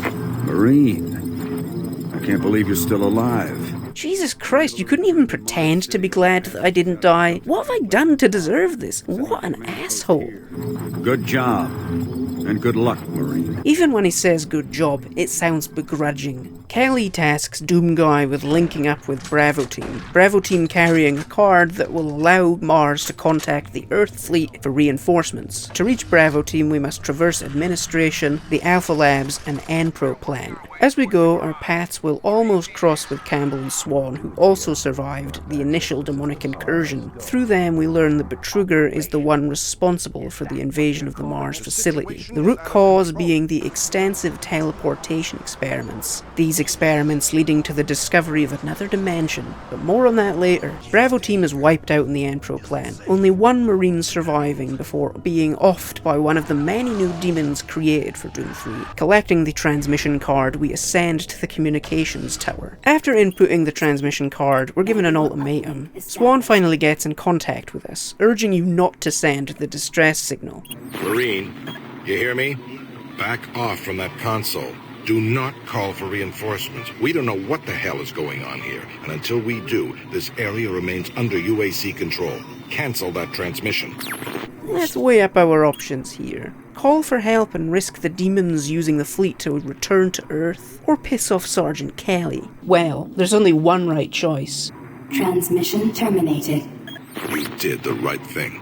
Until we know what's happening here, we need to keep ourselves sealed off from everyone else. The monorail entrance looks clear. Meet up with us there. We need to reach the Delta complex and stop this. Marine, you have just violated a direct order. Get your ass back to that console and send that transmission. Marine, this is your last chance to get... Worth it. Leaving the communications tower, we head to the monorail, where we plan to meet with Swan and Campbell. But before we can make it, the skybridge is destroyed, presumably by Betruger's growing demonic influence, beginning a detour through the waste recycling plant in what I feel is the weakest portion of the game. It's just a sewer section with a sci-fi paint job. The worst part is we learn that the big choice we made earlier didn't matter whatsoever. Yeah, doesn't matter if you chose to send or cancel the distress call. Betruger just sends it anyway. It's a pity you did not alert the fleet, but it is of no consequence. I'll alert them myself.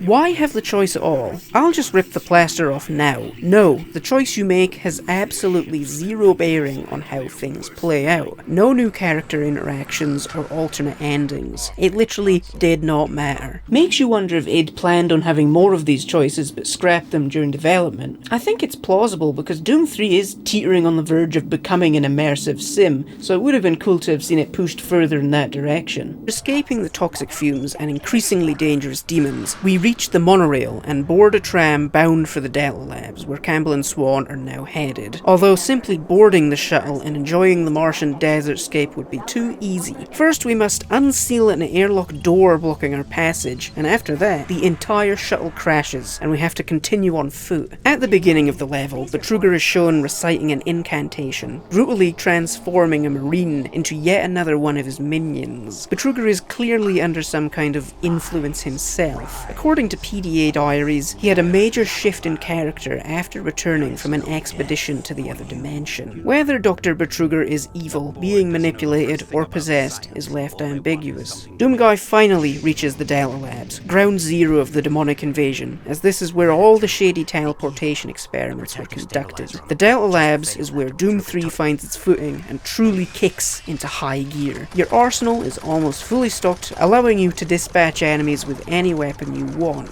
It's shown that the game's events appear to take place on Monday the 15th of November, judging by an information board in Dela Labs Sector 1. As we explore, we gradually learn the lengths Betruger was willing to go to learn as much as he could about this new dimension, the teleportation technology being reverse engineered from that which came from the original Martian civilization that has long since been extinct. Catching up with Betruger in Dela Labs Sector 4 were too late. The portal to the alternate dimension reopens, two large demons crossing over.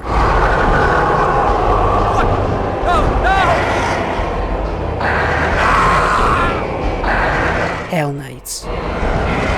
Oh yeah, if it wasn't obvious, this other dimension is hell. It's hell. It's hell. We fight the Hell Knights in a battle reminiscent of the one against the Barons of Hell at the climax of Doom's first episode. After besting the demons, the portal expands, sucking us in. Travelling through a screaming gore tunnel, we find ourselves on the shores of Hell, weaponless and most troublingly, flashlightless. Fortunately, we find firearms scattered throughout the level, left behind by UAC expeditions. Typically, none of them left behind a flashlight. I'd argue this is the best depiction of Hell in any media ever. What I find uniquely terrifying is the way Hell seems to absorb souls into itself, forging them into the structures we walk through. At least, that's my headcanon. This was also present in the original Dooms to a lesser extent, but it's more prevalent here due to the increased graphical fidelity. Reaching the end of the Hell level, we have a boss fight with something called the Guardian. Defeating it grants Doom Guy the Soul Cube, an ancient weapon containing the souls of the Preliantor, possibly the name of the Martian species or civilization. Teleporting back to the Dela Labs, we see that the Mars base is being consumed by Hell. Big fleshy growths, skeletal structures and teeth, accompanied by lapses in dimensional stability, make Hell seem like it's a living organism absorbing Mars into itself. We stumble upon a wounded Swan, evidently on his deathbed. He tells us that Campbell went on ahead to kill Sergeant Kelly, who has been corrupted by the demons. Swan speculating as to whether Kelly was ever on our side to begin with, opening the door to the possibility that Kelly was a co-conspirator in the demonic invasion. Additionally, Swan tells us that there's a new hellhole that's opened in the caverns beneath the facility, and we need to close it before the fleet arrives.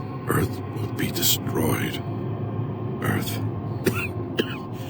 That's what they've always wanted. They were there once, lost it in the dawn of time. Now it's so close. I can taste it. It's up to you now. Take my PDA, it's got what you need. Leaving Swan behind, we shoot a path through central processing where we find Campbell, in an even worse state than we found Swan. Throughout the game, Campbell had been using the experimental new BFG 9000 to make their journey through Mars easier. Unfortunately, Sergeant Kelly has taken the weapon from Campbell. As a side note, I'd like to mention that Doom 3 has the absolute best iteration of the BFG. I love the design, and the fact it's still in the prototype phase means that if you hold down the trigger too long, it'll overheat and explode. How cool is that? In the CPU banks, we come to our showdown with the grotesquely cybernetically deformed Saboeth, formerly known as Sergeant Kelly, the design obviously inspiring the Doom Hunters from Eternal. Kelly goes down like a chump, dying the way he lived, like an asshole. What an asshole! From here, we continue our descent to Site 3, where the entrance to the caverns lie. Here we learn that the Martian people had previously engaged in a war with Hell that was similarly caused by their own experimentation with teleportation technology. As indicated by one of the numerous stone tablets, a hero used the Soul Cube to seal the gateway to Hell. Don't you think he looks familiar? Eventually reaching the lift, we're lowered into the primary dig site, the entire subterranean system suffering from severe tremors as the Hellmouth forces itself upon our reality.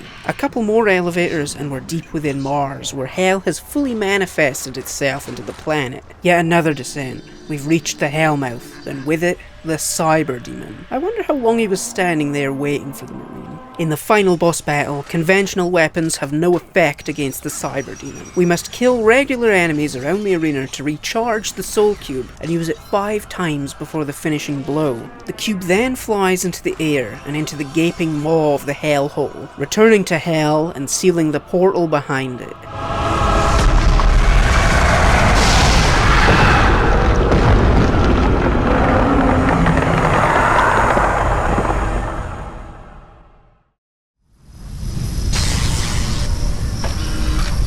The fleet arrives days after the hellhole closed. The facility is littered with corpses, one of which being Swan. Luckily for us, Doomguy survived the ordeal, and may even be the sole survivor of the invasion. Yet one body out of the thousands dead is unaccounted for. What about Dr. Betruger? He's nowhere to be found, sir.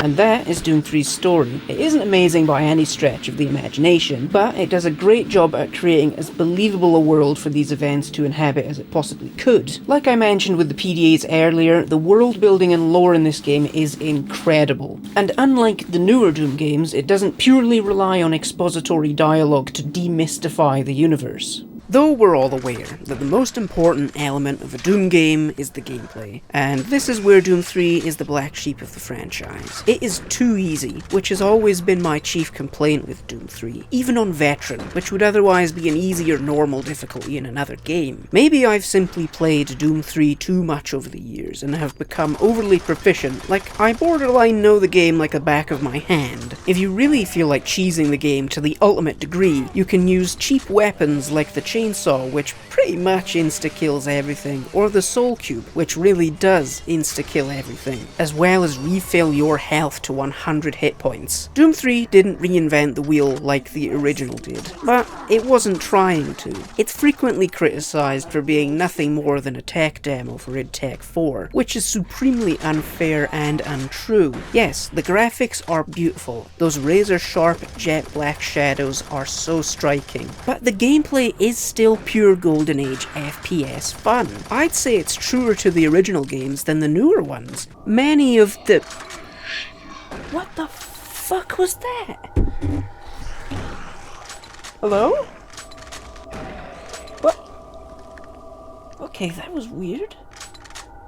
That was really weird. Okay, whatever. Many of the new demons have the same form of attack, that being melee. The maggots, trites, wraiths, cherubs, and ticks all jump and slash, no projectile-based attacks. The only exception being that the wraiths can teleport short distances, which makes them a credible threat when accompanied by other enemies. And trites and ticks can be a problem in large numbers, especially if you're a sufferer of arachnophobia. Boss battles are the weakest aspect. They're not frustrating at the very least, but they feel like an afterthought. The battle with the Guardian is probably the strongest in the game, requiring some semblance of strategy. The Sabaoth fight is pathetic, and the final battle with the Cyber Demon is ruined by the Soul Cube, which is the only way of damaging it. Would have been better if they'd made it so that you had to shoot it until a certain point and then finish it off with one final attack from the Soul Cube. Instead, you'll find yourself spending more time worrying about the bog standard enemies than the Cyber Demon itself. The Nightmare difficulty, which is unlocked after beating the game for the first time, does offer a unique challenge for not just this series, but FPS games in general. As soon as you step off the dropship, your health begins decreasing, capping off at 25 hit points. You're given the Soul Cube very early on, and this is how you regain your ever-depleting health. It's an interesting challenge, and I can't think of anything similar in other games. As for the original Xbox port, it fares rather well when compared to the technical marvel that was the 2004 PC version. Great graphics and performance, the stencil shadows are just as timeless here as they were on the PC. The port features an intuitive and fast quick save feature, which I wish more console ports of PC games of the era made use of. Additionally, it features a map select, which is absent from the PC version. Though calling them maps like you would for classic Doom doesn't feel accurate. They're more like locations created by a collaborative team, as opposed to unique levels in the old games designed by someone with a personality like John Romero. That sounds like a criticism of Doom 3, but it really isn't. The game just does something different. Levels are epically truncated for the Xbox, making the overall length of the game significantly shorter. The server bank Link's level is a lot shorter, missing a huge chunk. Many of the scripted flourishes are also absent, the cold open being especially neutered with less NPCs populating Mars City. This version's biggest failing is the significant increase in loading screens. You'll be finding yourself stepping into many more airlocks because the hardware couldn't handle the scale of many of the maps. The original Xbox port is my favourite version of the game. It certainly isn't the best way to play Doom 3, and I wouldn't recommend it to newcomers, but it offers a slightly more challenging experience than the PC original, which is far too easy. I reckon the fact that you use a gamepad on the Xbox lessens the accuracy and proficiency you'd get using a mouse and keyboard. What unifies the two variants is the phenomenal sound design. It is unrivaled by most games ever made. In fact, Doom 3 might have the greatest sound design of any game ever. It isn't as memorable with its music like the first two, as it favours a more ambient sound. Yet that doesn't stop it from having the best theme in the franchise. That, of course, being the main theme by the band Tweaker.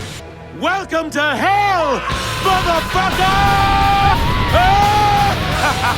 The same year the Xbox port released, Resurrection of Evil, an expansion by Raven Software, released for both the console and PC. Resurrection of Evil is awesome. It is, at the end of the day, more Doom 3. This expansion saw the return of the Super Shotgun, which was absent from the base game, although I'm personally not all that fussed about it. It also saw the flashlight being attached to the pistol, and a new item being a demonic heart, which gives you the ability to slow down time, making the game even easier than it already was. Honestly, Resurrection of Evil is worthy of its own dedicated review, so I'll leave it there. Now, I mentioned earlier that I first experienced Doom 3 with a version that was separate from the original, and for the sake of covering everything, Doom 3 BFG Edition. The BFG Edition released in 2012 and was primarily made to port Doom 3 to the PS3 and Xbox 360, but it was also released for PC. It is, at its core, an objectively worse version of the game. It's ruined by the shoulder light, the entire gameplay dynamic with the shadow management is lost, made even more pointless because the game is overall brighter. Way too many resources. You will never be low on ammo, armor, or health. An already easy game made even easier. No muzzle flashes when weapons are fired, and the sound quality is compressed for some reason. You can no longer skip cutscenes, and there's still no subtitles. Yeah, the vanilla game lacked subtitles too, but you'd think a remaster would add some. I'd love to see a remaster and console port of the PC original, flashlight intact. Sadly, the BFG edition has become the dominant version of Doom 3. It is what the Star Wars special editions are to Star Wars. BFG edition has just become Doom 3. It's the only version sold on current consoles, the BFG edition subtitle being omitted. It was even used as the base for the VR version of the game.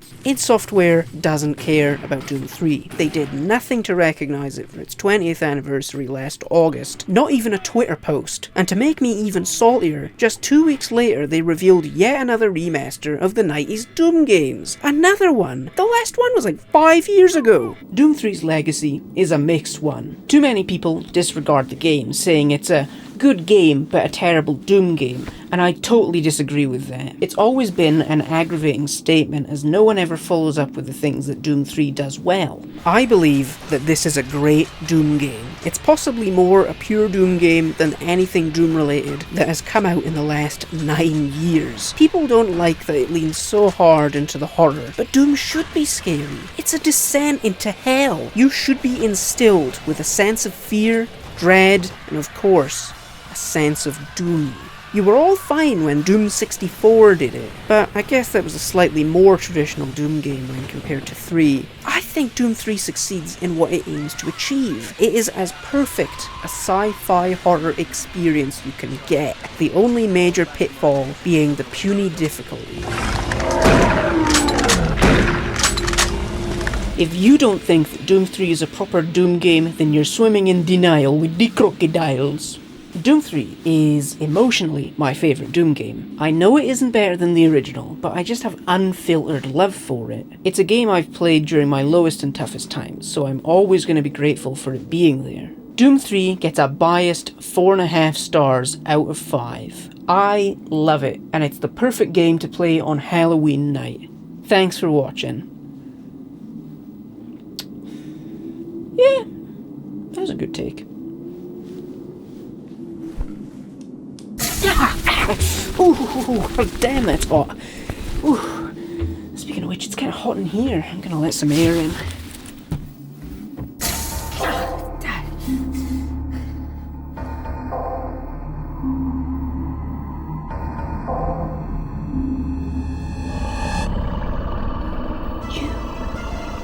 It was all you. Okay then, you ghastly ghoul. Let's rick and let's roll.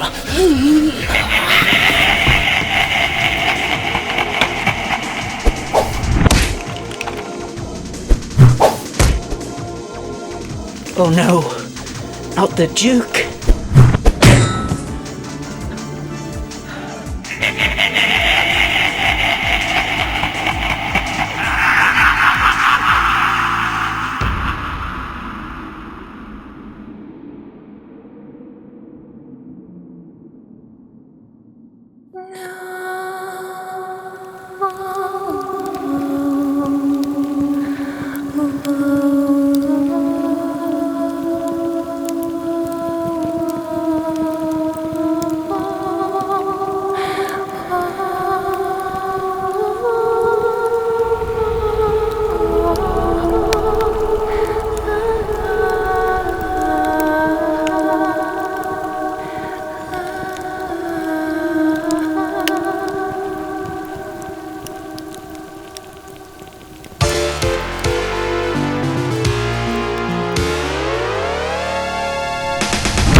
The UAC is here to help you. Psychological services are great and confidential. The Confederacy is in control of a command post.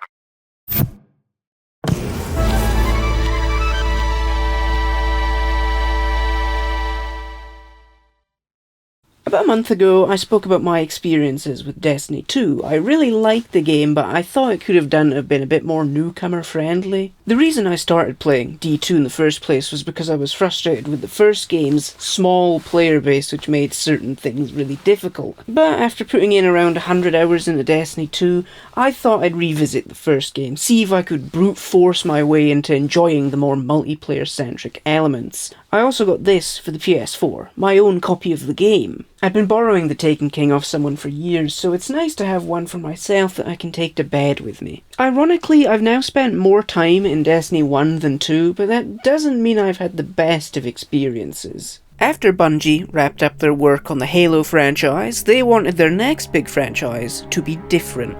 They planned to create a fantasy game, the working title being Dragon Tavern. But the allure of sci-fi was irresistible, so as a compromise, Bungie combined the genre with fantasy to create mythic sci-fi, a subgenre combining the hallmarks of both to create something rather unique. In 2007, a $500 million publishing deal was brokered between Bungie and Activision. The deal set to last 10 years. Despite Bungie deciding upon a definitive art style, Destiny's gameplay was ever-changing. It flipped between third and first person, which is eerily similar to the indecisiveness they had during the development of Halo CE. It is no secret that Destiny's launch was bare bones and disappointing. It is hard to have sympathy for Bungie after so many of their games endured some of the most hellish stress and crunch. Halo CE, Halo 2 and Destiny were positively nightmarish to work on, as their respective release dates grew nearer. The only difference being, Bungie managed to come together and launch Halos 1 and 2 in feature-complete states, at least from a surface level. Did they manage this for Destiny? not so much. Bungie couldn't decipher precisely what they wanted Destiny to be, unable to decide upon gameplay mechanics even when the game launched. They just crossed their fingers and hoped for the best. The original campaign and plot was deleted as management was dissatisfied with the quality of storytelling, so they threw the actual writers out and replaced them with game designers, giving us a story written without writers. The initial plot would have been quite different from the final game. Your ghost's role was greatly reduced, and you'd spend most of your time accompanied by a character named Crow. Crow was featured in the finished product as a side character that appears in a couple cutscenes, but he became a pivotal character in Destiny 2's overarching narrative. Regardless of Destiny 1's troubled development, the game released on the 9th of September 2014 for the PS3, 4, Xbox 360 and One. An exclusivity deal was struck between Bungie and Sony, granting PlayStation consoles exclusive content over the Xbox. Strangely, there was never a PC port. Turns out Bungie never planned on putting the game on PC to begin with. Former Bungie CEO Pete Parsons stating in an interview that it was already hard enough getting the game on 4 consoles, especially getting Destiny functioning on the PS3's obtuse hardware. And unfortunately for me, the PS3 was the way I first fully experienced the game after spending a short time with it in January 2016 on the PlayStation 4. It has aged poorly. The extended load times and frequent connection dropouts ruin the experience. It runs at sub 720p and has plentiful audio sync issues. It couldn't be more obvious that the game wasn't intended for 7th generation hardware. I do not know what I was thinking playing this version over the PS4. I thought for the benefit of this review I'd start a new game and create a new character from scratch.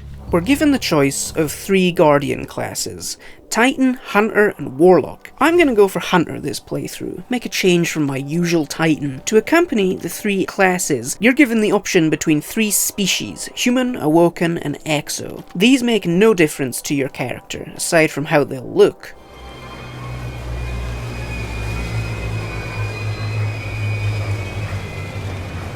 Beginning in the desolate and windswept wasteland of the once great and bountiful Russian Cosmodrome, the site of humanity's achievements concerning space travel and colonization, we're introduced to the Fallen, scavenger pirates, and the most common enemy type in Destiny. We're then met with our trusted companion, our ghost. It finds us amongst the centuries-old wreckage and revives our corpse. Apparently we've been dead for a long time, and this is where the story Welcome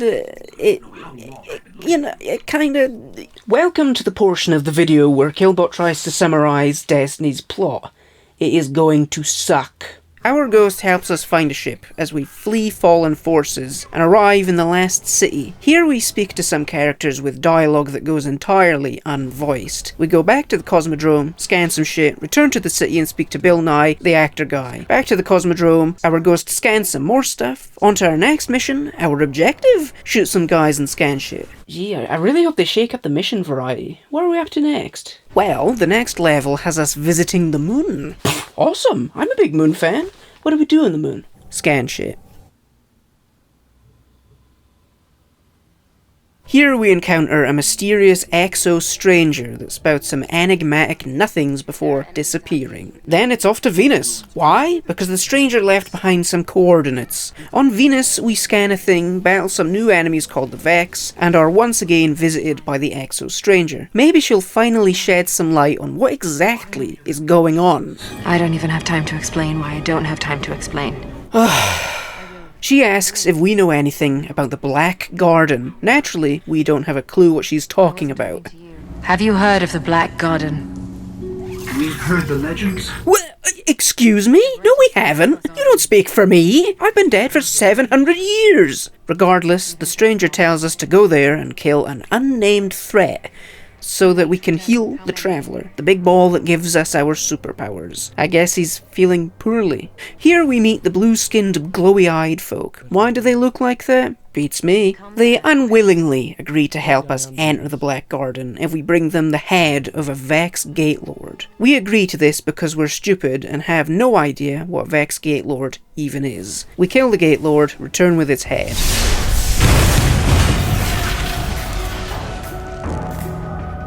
We need to find the Black Garden. They don't even know where it is. Man, I don't even know where I am right now. Unlucky for us, the component contained within the head that's required to access the Black Garden is dead. Regardless, the Queen takes pity on us because she likes our moxie and tells us where the entrance is. The significance of the Gate Lord's head being lost on me, I don't understand. The thing I need to use to enter the Black Garden is broken, but it'll work anyway. This makes no sense! The gateway to the Black Garden is hidden on Mars. Upon our arrival, we're ambushed by the Cabal, which remind me an awful lot of Quake 2's Strogg. Traversing the Cabal's exclusion zone, we finally cross into the Black Garden. We fight waves of Vex known as the Sol Divisive, and reach the final boss. Yep, this is the final mission of the vanilla campaign. Been quite the journey, ain't it? After murdering 3 big statues, we explode a big evil black blob thing, and the day is saved.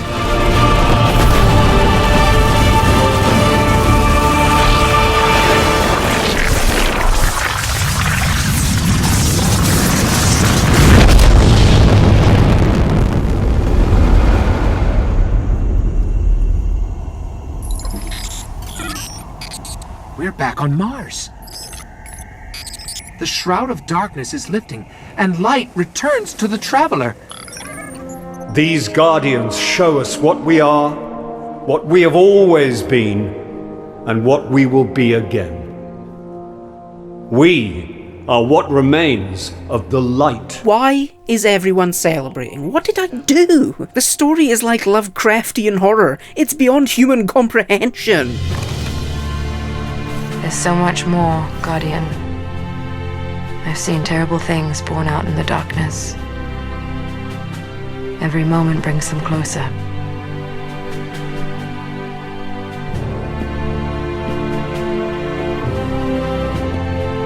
All ends are beginnings. What the hell? All ends are beginnings. All ends are beginnings. All ends are beginnings. All ends are beginnings.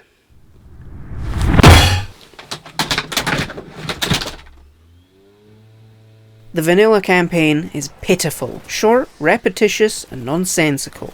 I still cannot explain what, why, or how, and where things happen. The story is unlike anything I've seen. It borderline doesn't exist, yet it treats itself with an unfounded reverence. There's no real characters, no stakes, or structure.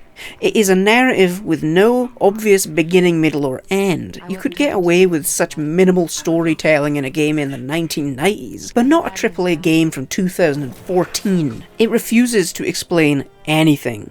It feels like the second game in a franchise. I did some homework and discovered that Destiny's lore is genuinely awesome, and I'm a big sci-fi fan. Tragic that the game designers decided it would be best not to include any of the actual lore in the game, instead believing it was a better idea to put all the lore inside your phone. The campaign does improve towards the end, with more complex mission objectives that don't consist of standing around waiting for your ghost to scan something. And the way the story is told becomes a smidge more sophisticated. The cutscenes set in the Reef are decent, containing some actual conflict which the rest of the campaign lacks. You really do need some semblance of a goal to motivate you. At least D1's gunplay is great, and is one of the few things that hold the vanilla campaign together. Insane to think that this is all there was in terms of single-player content in the game at launch. The other thing holding D1 together is the epic soundtrack that comes standard with Bungie games. And obviously Bungie knew this, as the music was centerpiece during the marketing, with Paul McCartney getting involved in creating some of the main motifs heard in the game, the work being collected in a musical foundation named Music of the Spheres. He also made the song Hope for the Future, which on the surface appears kinda stupid, but it's frickin' epic. I suppose McCartney was a Beatle, so how likely was it actually gonna suck? Beatles are cool.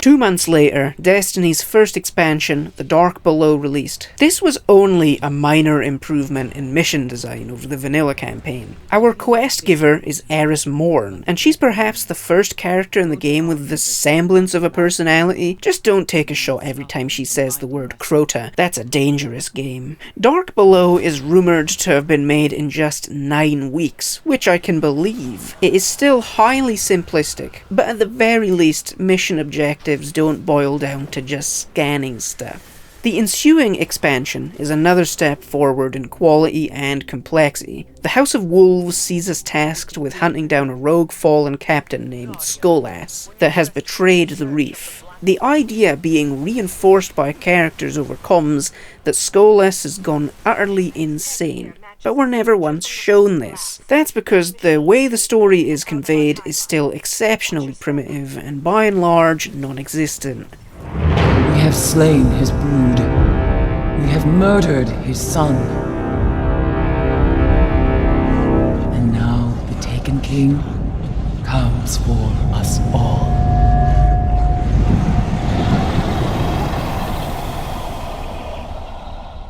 In 2015, just over a year after the game came out, the Taken King expansion dropped. This is where Destiny finally realised its potential. Give your will to me!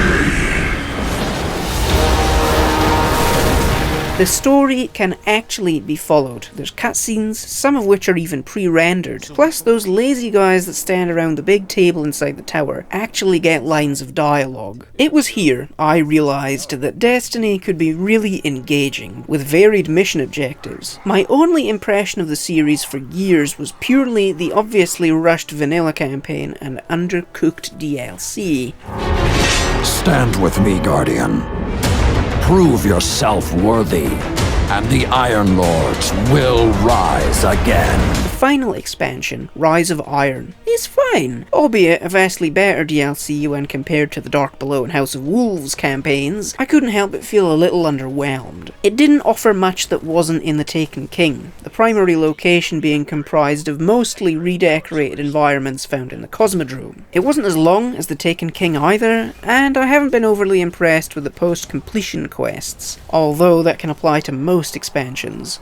One of Destiny's defining qualities is the PvE and PvP content. I've spent much of my time in PvE related missions, but I had never once actually attempted the PvP multiplayer, which is known as the Crucible. I struggled to get a game going at first, but going down to the featured game mode of the week, I got a 2v2 match started within a minute. It may take a wee while to find a match, but the multiplayer is still quite active. Considering this was my very first attempt at D1's multiplayer, it went pretty well. Still lost, but I had fun. I was pleasantly surprised that it wasn't as sweaty as I thought it was going to be going in. I was able to hold my own, which shouldn't be too shocking considering I've put hundreds of hours into Halo's multiplayer, which Destiny shares a lot of its DNA with.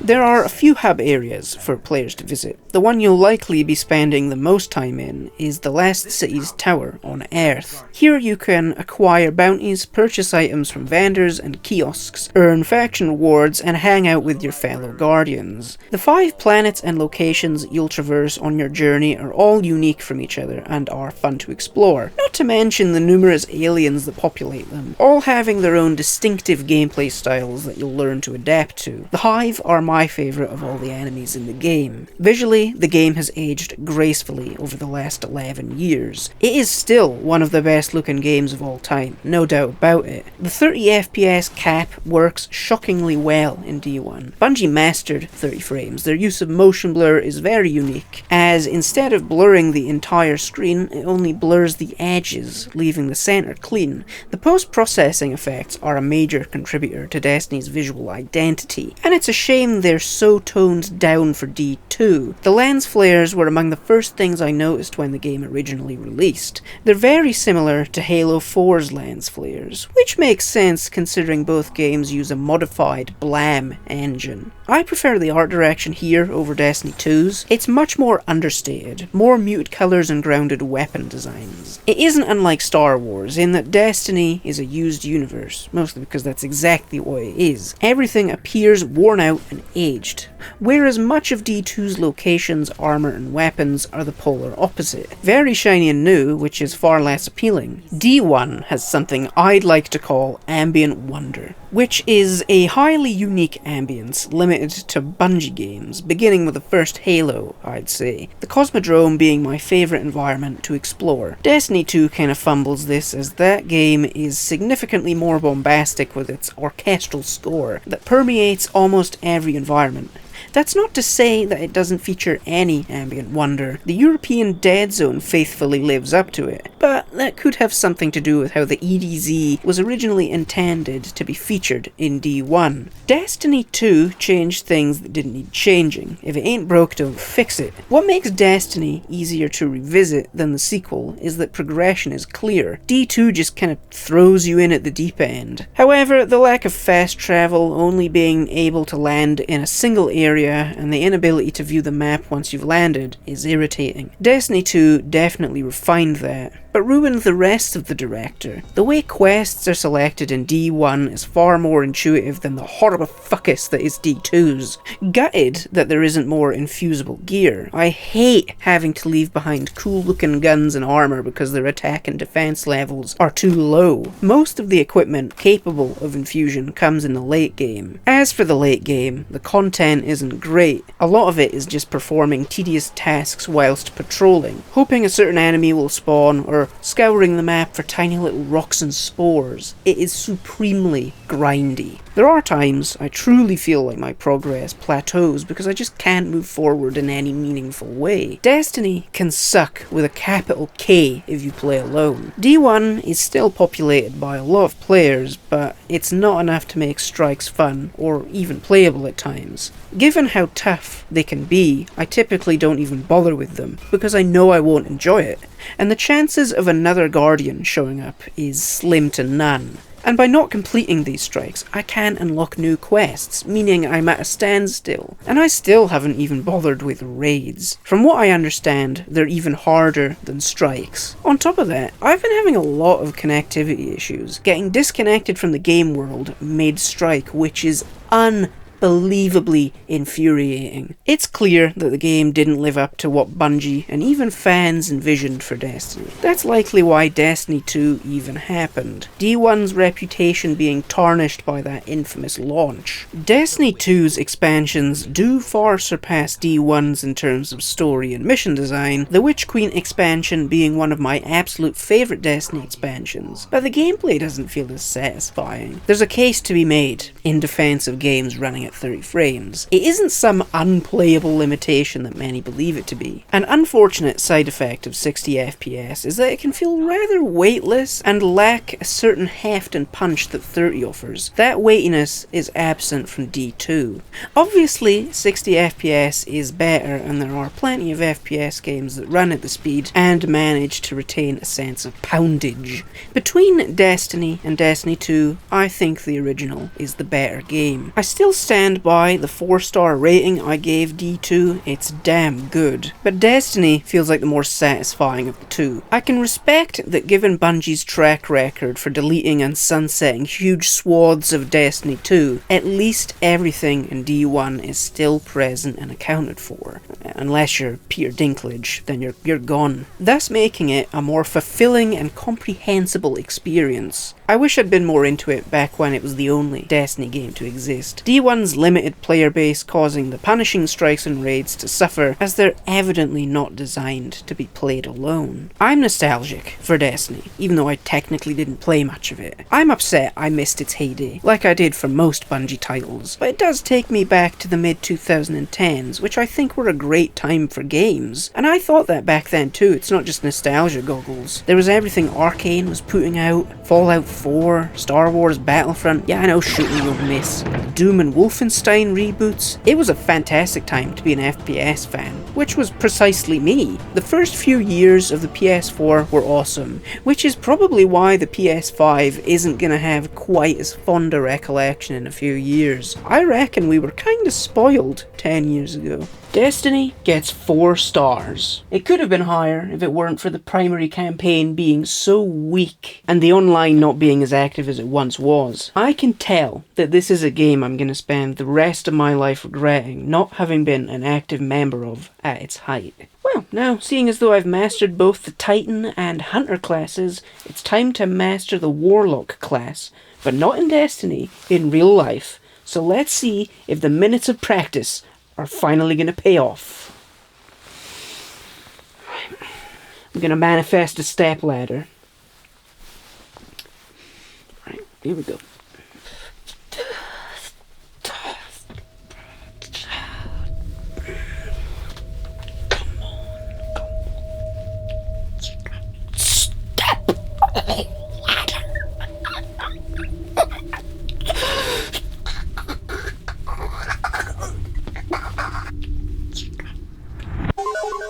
Yes!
My physical copy of the Mortal Kombat Legacy Collection arrived a few days ago. I've been waiting for this since August. This launched in a less than perfect state according to a majority of reviews, but after some updates, I'd say it's currently in a great state. The collection is exactly what I wanted and expected. I wish this had existed when I was 10. The rewind feature is hyper intuitive and avoids the potential hair pulling the CPU opponents can cause. For whatever faults the collection may have, from my perspective they're minor. I can't speak to how it was when it launched, but they seem to have fixed everything. Now that I have this, I can review Mortal Kombat 3, which celebrated its 30th birthday earlier this year. This Mortal Kombat, out of the original, digitised sprite-based trilogy, is the one I have the most feelings about. It's definitely a divisive game, so why waste any more time and let's step back into the realm of Mortal Kombat. Mortal Kombat 3 released into arcades in April 1995, a couple years after Mortal Kombat 2. MK3 refreshes the gameplay by introducing the dialer combo system, which is essentially an uninterruptible string of hits. The most obvious departure from the prior games is the new art direction. Instead of sticking with the East Asian stylings of MK1 and 2, 3 goes for a more urban setting, basically making this game Mortal Kombat Street Fighter. Stages use mostly digitized images, opposed to the hand-drawn backgrounds in MK2. The stages can look great, but I reckon there's a few that really lack the artistry that was on display in the prior game. Why is Mortal Kombat 3 set in a desolate American city centre? Well, that brings us to the story. After his defeat at the end of the second game, Shao Kahn decides to overrule the laws of the Mortal Kombat tournament with the help of Shang Tsung. Exploiting a loophole, Tsung resurrects Kahn's wife, Sindel, whom was buried in Earthrealm or something. Thus, Kahn invades the Earth and claims the souls of billions, leaving this colourful cast of characters to climb the Tower of Opponents and make Shao Kahn explode. again. Similar to Street Fighter 3, MK3's roster spices things up big time. There are plenty of returning faces, but just as many new ones. The obvious omission being Scorpion. Sub-Zero is still present, but it looks like this. Oh my god. There's no ninja characters, which is so dumb. I could forgive Sub-Zero's stupid braces if a classic Scorpion or Reptile had been included in the base roster, but instead they were betting on the cyborgs, filling in the role the ninjas once took. It's made even worse by the fact that the only fighter that remotely plays like Scorpion is hidden away as a secret character, which can only be unlocked by one of the single most tedious button combinations of all time. Fortunately, you can make Cyborg Smoke selectable by default in the Legacy Collection. The Lin Kuei cyborgs, Sector and Cyrax, are the poster boys of MK3's new direction. The cyborgs are genuinely cool, I must admit. Smoke is my favourite. I like the apocalyptic atmosphere. I dub it techno-demonic, which was immensely prevalent through the 90s, with games like Doom and comics like Spawn. Ancient evils infused with the most advanced technologies the 20th century had to offer. Best example is that episode of Buffy with that demon that gets sucked into the internet. What an epic design. So stupid. I like that MK3 still retains the sinister overture from Mortal Kombat 2, perhaps being turned up a notch, but it is sadly undermined by how silly the characters and gameplay can be, especially the fatalities. This game's fatalities aren't the best.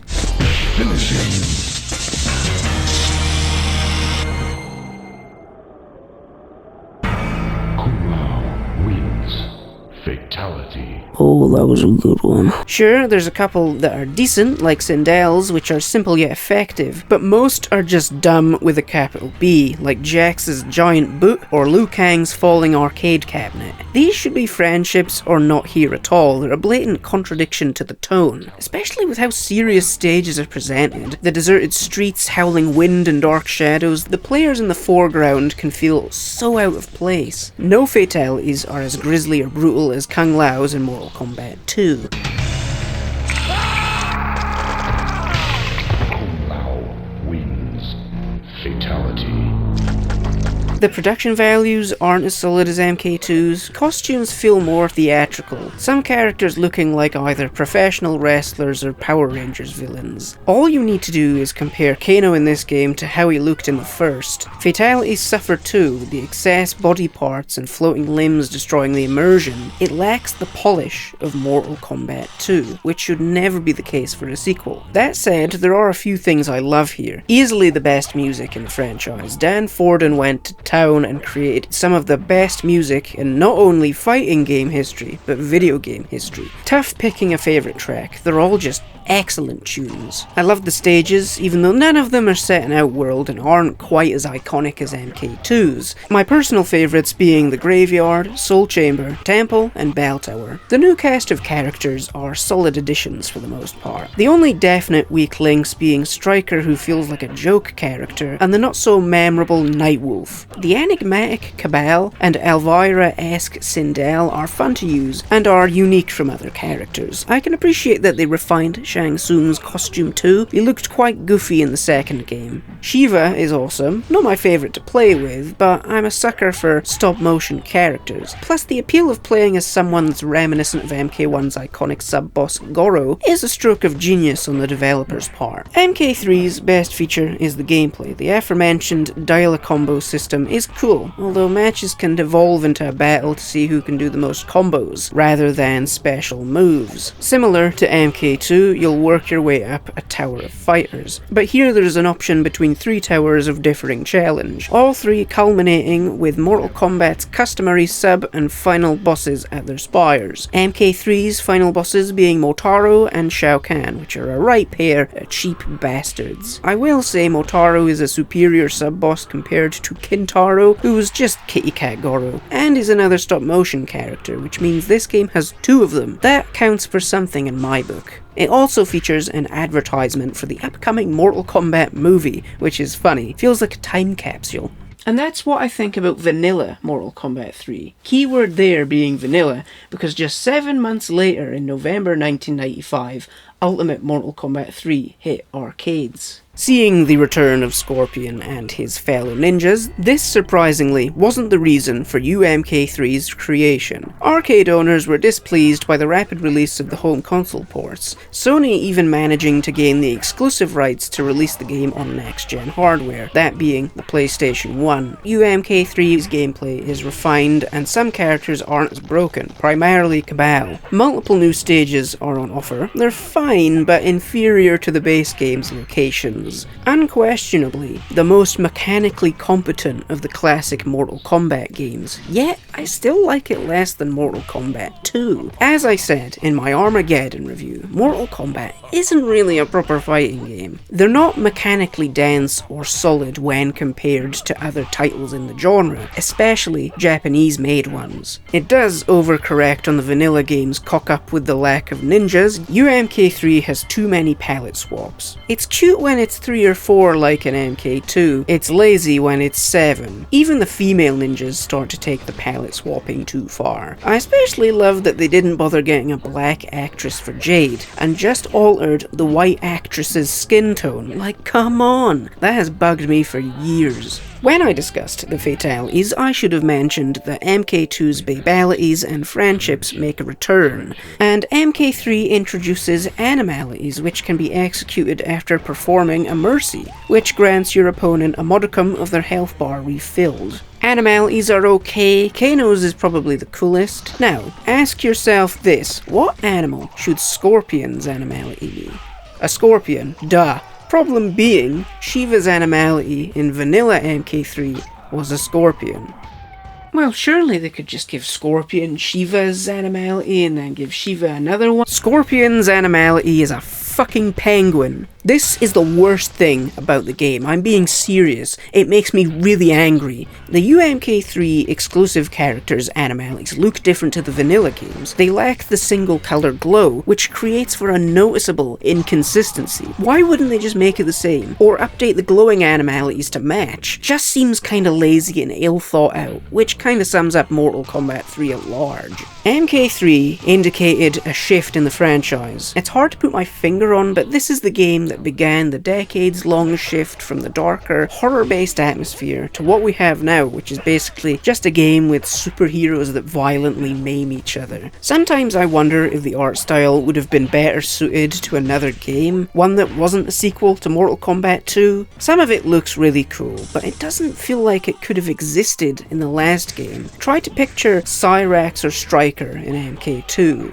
Before I conclude things, I just want to talk about one more game. Mortal Kombat 3 itself became a trilogy, wrapping up with 1996's Mortal Kombat Trilogy, which released on all major 5th generation consoles. I have the PlayStation version, and funnily enough, this is the very first PS1 game I ever got, all the way back in 2013. Trilogy offered the largest roster of MK characters at the time, both characters and variants returning from MK1 and 2, at the cost of featuring so many fighters, the game is even less polished than Vanilla and Ultimate. Lots of little bugs, and the edges of some stages are messed up. The characters ripped from the first 2 games and included here have been done to a less than stellar effect. They're a bitch to fight and aren't even viable when played as. And MK1's lower quality sprites clash with the increased resolution of the sequels. When you get a game over, which is inevitable because this is a 90s Mortal Kombat, you'll be subjected to what is most likely the most tedious load times in video game history. Getting a game over and being booted back to the main menu instead of the character select seems so unreasonable. I'd rather the game just kill me in real life. The Legacy Collection team successfully reduced the load times from around 10 to 20 seconds to milliseconds, which makes this the definitive version of the game, although I'd like to get my hands on the lesser played N64 port. And that is Mortal Kombat 3 and all its versions. Well, the versions worth talking about at least. I'm mixed on the game, really. It's a fun game and I've spent an awful lot of time with it. It might be the 2D Mortal Kombat I've played the most, but I don't know if I can bring myself to say it's better than MK2. I take issue with the sloppy presentation and half-arsed fatalities, and that's a shame because that's what Mortal Kombat is known for. The fatalities should be awesome. If I could somehow get a Mortal Kombat 2 that has the same fighting engine as Mortal Kombat 3, I'd probably be all over that. I don't know, maybe there's a Mugen out there. Mortal Kombat 3 gets 3.5 stars out of 5. It's got problems, but I think the fun factor makes up for them. Though that half star at the end is just barely hanging on by a thread. Well, thanks for watching, and stick around because the next episode is a big one.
Jump to 64-bit with their Atari Jaguar.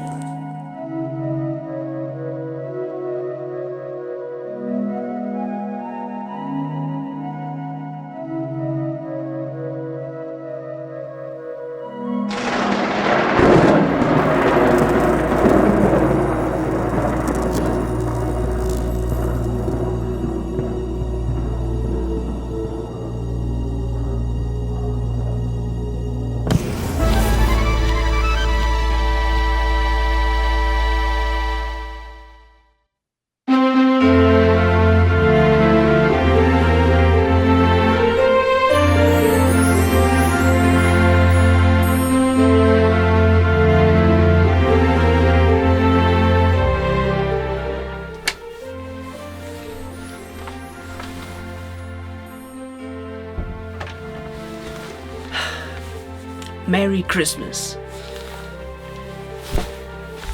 And now that that's over with, Merry Killbot episode 50!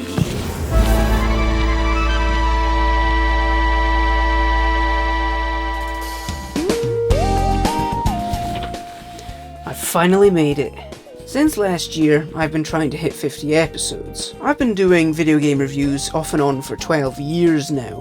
I started in 2013 just by sitting a camera in front of the family TV in the living room. And then I'd just put a game on and just kind of speak over it for 15 minutes. They were really terrible videos, and I've lost most of them, which kinda sucks. All the videos in the Killbot playlist is everything I have or want to show. I did some episodes a few years ago that I've since taken down because they were kinda mean-spirited and maybe even a little offensive, and that just isn't really my style, not now and not then.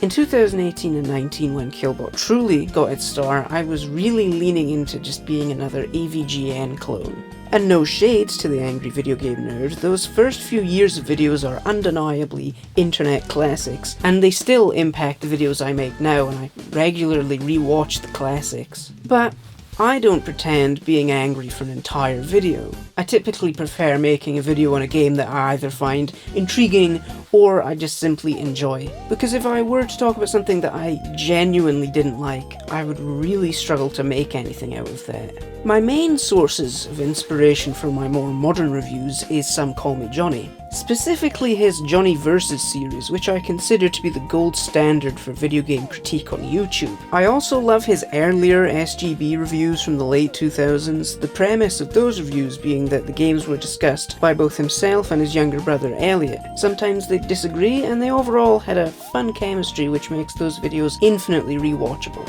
to this day. As for other big sources of inspiration, there's JonTron, General Lutz, Stop Skeletons from Fighting, and Peanut Butter Gamer, to name but a few.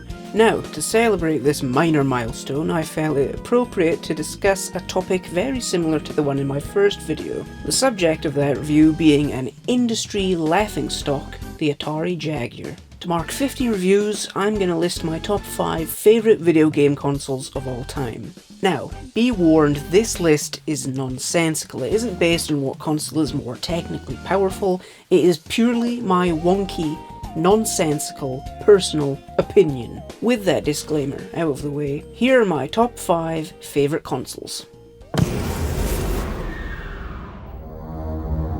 The Sony PlayStation 5. Because it's a PS4. Yeah, first entry in the list and I'm already cheating. The PlayStation 5 released 5 years ago and I finally snagged myself a Slim in December of last year. My main reason for getting it was I wanted to play Indiana Jones and the Great Circle when it got its inevitable port over from Xbox, and I also wanted my very own 4K player, as I'd had this 4K monitor for a few months and had nothing that displayed in 4K on it. The solid state disc is probably the best innovation of the last 20 years. It makes it impossible to go back to HDD. Using the SSD, native PS5 games load within seconds. PS4 games generally have a more stable performance and load faster. Some can even be updated and enhanced for the PS5, like Fallout 4, Resident Evil 5, and the Crysis trilogy, which got major performance boosts. There are occasional backwards compatibility issues, but they are minor. The only one that comes to mind is the artifacts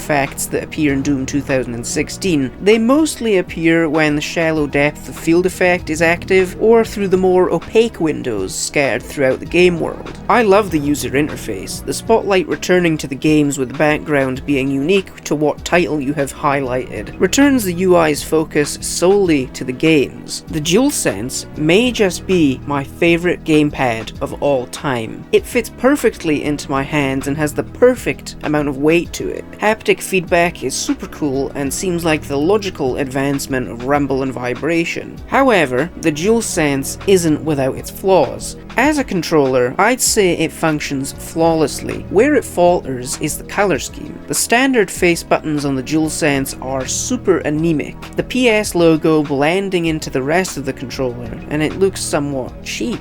So I took it upon myself to replace them with buttons I bought online that resembled those on all preceding DualShock controllers, and it really does inject much more life and colour into it. I especially miss the colourful RYGB logo, so much more fun and inviting than the bland modernised one. The design of the actual console is terrible, so big and ugly, insane that the Slim is smaller than the original considering it's still muckle. The fact it needs little plastic stands to lay horizontally is foolish. At least it comes with them. I'm surprised they didn't try to charge extra for these things. The PS5 Pro is just as big an eyesore and doesn't seem worth it. Not enough games support it in my opinion, and they don't feature the many improvements that make the ludicrous price tag worth it. I did consider getting one before I decided upon the Slim, and I'm honestly glad that I didn't waste my money. Sony and the games industry is what has let the PS5 down, not the console itself. It's capable of a lot. The PS4 upgrades are astonishing. The PlayStation 5 could easily persist until the end of the decade at the very least, if companies stop chasing the pointless unicorn that is bigger and more realistic games. I for one am not looking forward to GTA 6. I think it'll set a bad precedent for the industry. I'm curious to see how well optimized it'll be, but that's about it.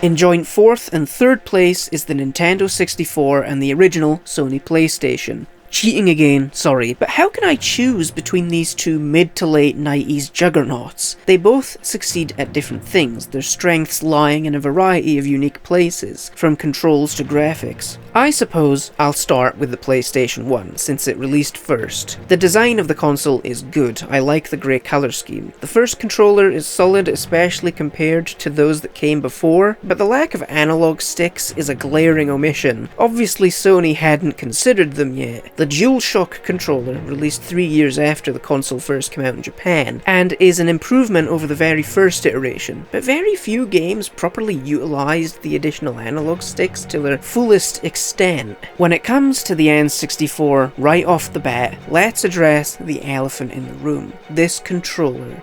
is awesome. I love this thing, and I get really wound up when people wrongfully accuse it of being an obtuse eyesore, ruining games on the console. The N64 gamepad is better than both PS1 controllers, by virtue that this one is utilised to its fullest extent by all the games on the console. I reckon people wanted a one-size-fits-all control scheme, but I don't think that's a valid complaint, as every game I've played has the option to customise the button layout to your liking. Only game I've played on the N64 that had bad controls that I couldn't edit was Hexen. The analog stick feels nice, it's a good size, the positions you can hold the pad in are all comfortable, it is a good controller, and was so ahead of its time people are still trying to catch up with it. Because if I see one more person say you need 3 hands to hold it, I'll kill them. The two consoles used vastly different formats for their games. The PS1 was CD based, whereas Nintendo stuck with cartridges for the N64. There's no clear winner between what was better. The N64 carts had little to no load times, but infinitely less storage capacity, between 32 to 64 megabytes versus the PS1's 700. PS1 CDs could include CD quality audio and full motion video, which was uncommon on the N64. The use of CDs really did allow for excellent presentation. Developers implemented dialogue and cutscenes, which was where we first saw games begin to mould themselves into the cinematic experiences we take for granted today.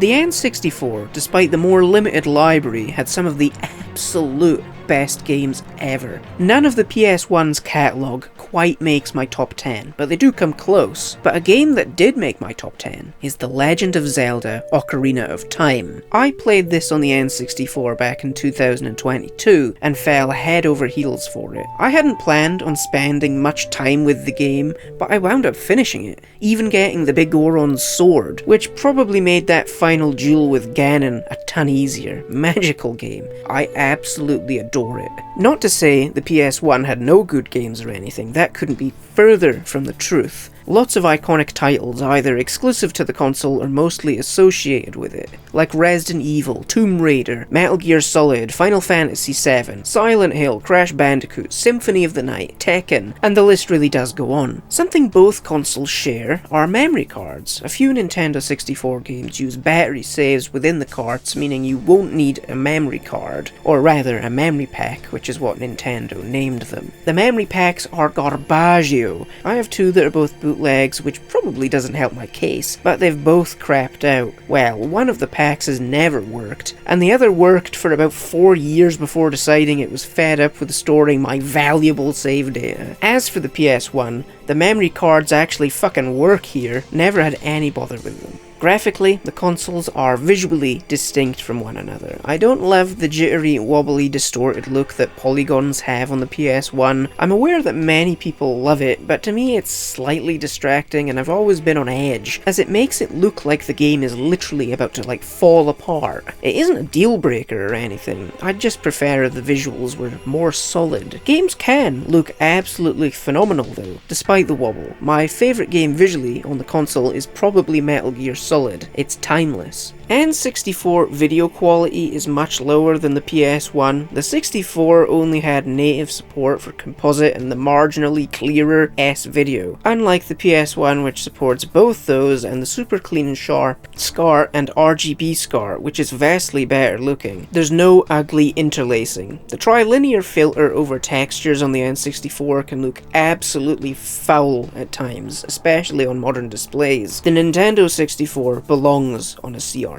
But I admire that the console's polygons are much sturdier than the wobbly PlayStation's. Emulation for the N64 is still unreliable, which makes the console a smidge less accessible than the PlayStation. This is probably the fault of the silicon graphics cards Nintendo made use of. It made the Nintendo 64 rather distinct, but there is the analog 3D, which is essentially an N64 that's compatible with modern TVs and supports things like Wi-Fi and Bluetooth. Why don't I have one? It's $250 and eternally out of stock. So, between the PS1 and N64, I can't choose a definite favourite. It ultimately depends on my mood. Some days I want to play some N64 or some PS1. Each console specialises in different departments. N64 is good for 3D adventure and FPS games, and the PS1 specialises in RPGs, 2D titles and survival horror. Thus, we're left with a draw. Number 2, the Sony PlayStation 3. Likely the most controversial entry on the list, first releasing in 2006, a year after the Xbox 360, the PlayStation 3 offered a proper next-gen experience. HDMI support upon release, unlike the 360 which only had a component port, it could play Blu-rays, DVDs and CDs. The PS3's greatest achievement is that the original FAT models that were sadly discontinued after the 2009 rebrand had what is inarguably the best backwards compatibility support in video game history. The PlayStation 3 could play every single PS1 and 2 game ever. The ability to play PS2 was removed from the slim PS3 model when Sony sought to rebrand the console in 2009 to compete with the Xbox 360. The first few years of the PS3 were more than rough. Similar to the PS1, the initial gamepad that was included with the system blew chunks. The 6-axis is probably the worst PlayStation gamepad ever made. The plastic was so low quality it was transparent. You could actually see straight through the controller and out the other side because there was nothing in there. Sony was legally not allowed to include vibration for a litany of reasons. Thankfully, the DualShock 3 came along in late 2007 in Japan and 2008 worldwide. The DualShock 3 is the best version of the original series of PlayStation controllers, before the PS4 completely redesigned it, the vibration functionality returning after the lawsuit was resolved. The way shooters allocated their aim and attack was always unique to these gamepads. Instead of assigning them to triggers R2 and L2, they were assigned to the bumpers R1 and L1. I haven't seen anyone comment on this before, but I love the way shooting with these bumpers feel. First time I encountered this control scheme was in Killzone 2, and I was initially weirded out by it, but I grew to love it. I first played Killzone 2 in late 2020, which was the year I started getting into collecting for the console. I think I had about 15 games by the end of that year. As of now, I've got 110. First game I ever got myself for the console was the 2009 Wolfenstein, which I got in April of 2020, pretty early into the COVID-19 pandemic. I was initially surprised by the unique layout of the PS3 logo on the inlay. I'm aware the use of the Spider-Man font was controversial, but I think it's pretty rad. Definitely screams 2000s, but I take it over that boring layout they've been using since 2009 when they rebranded. The console is certainly less than perfect.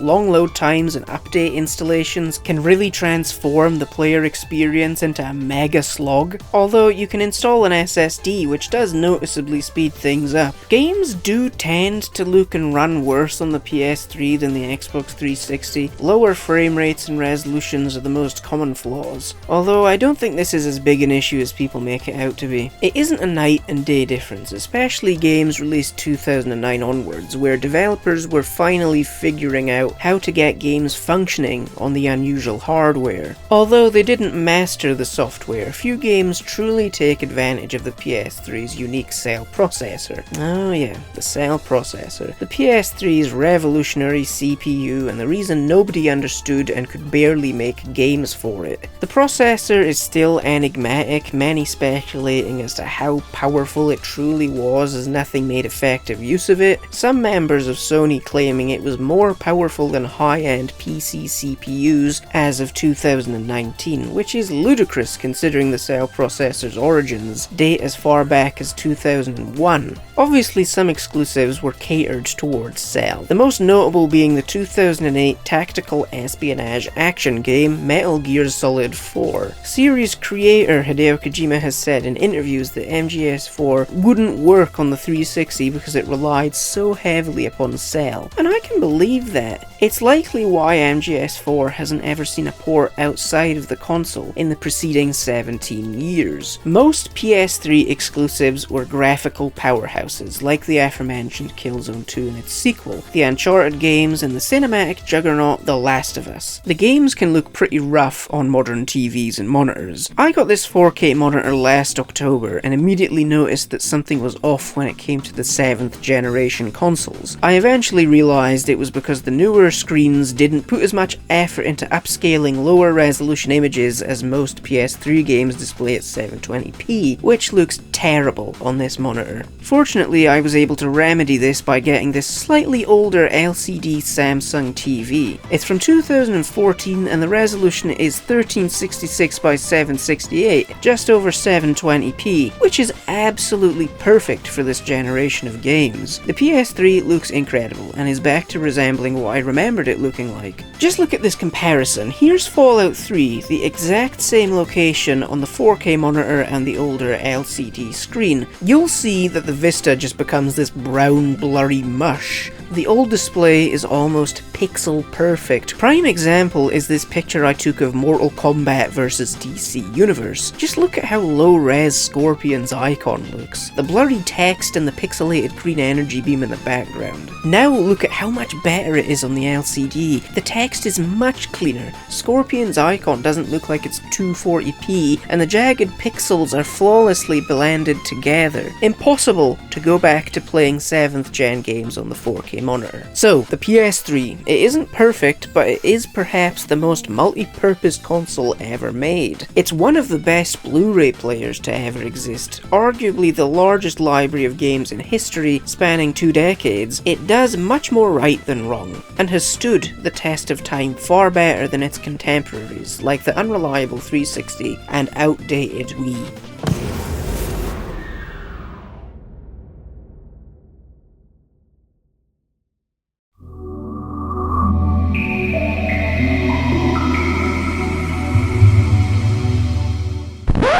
No, I'm just kidding. My favourite console of all time is... What the hell? How did that even get in there? Enough horseing around. It is time for my number 1 favourite video game console.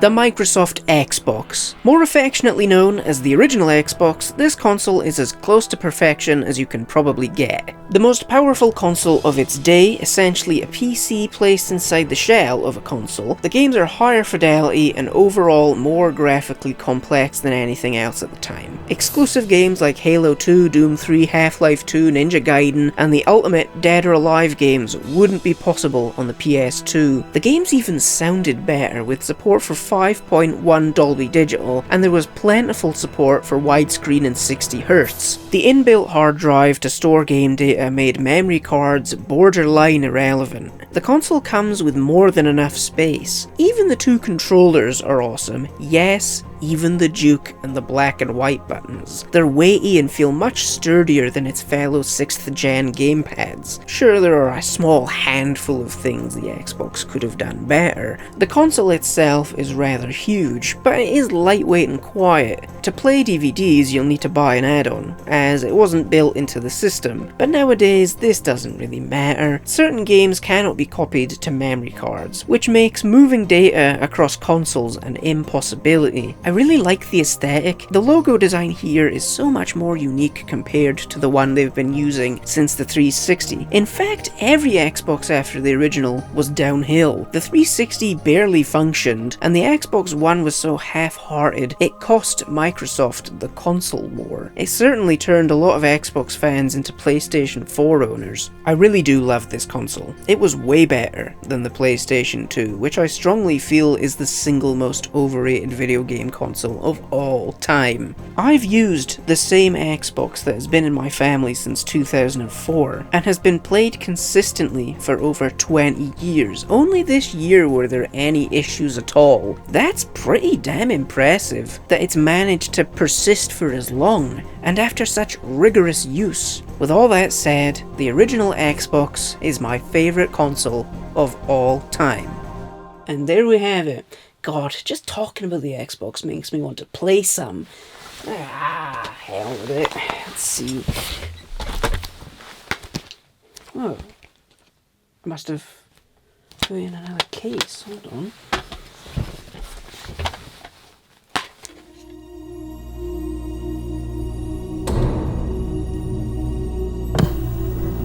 So here with the very first video game review.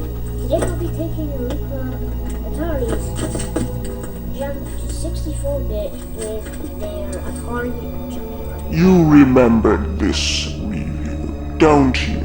What the hell? Of course you don't. It was such a long time ago. But I remember. I remember what you did to me. How you defaced and ruined me.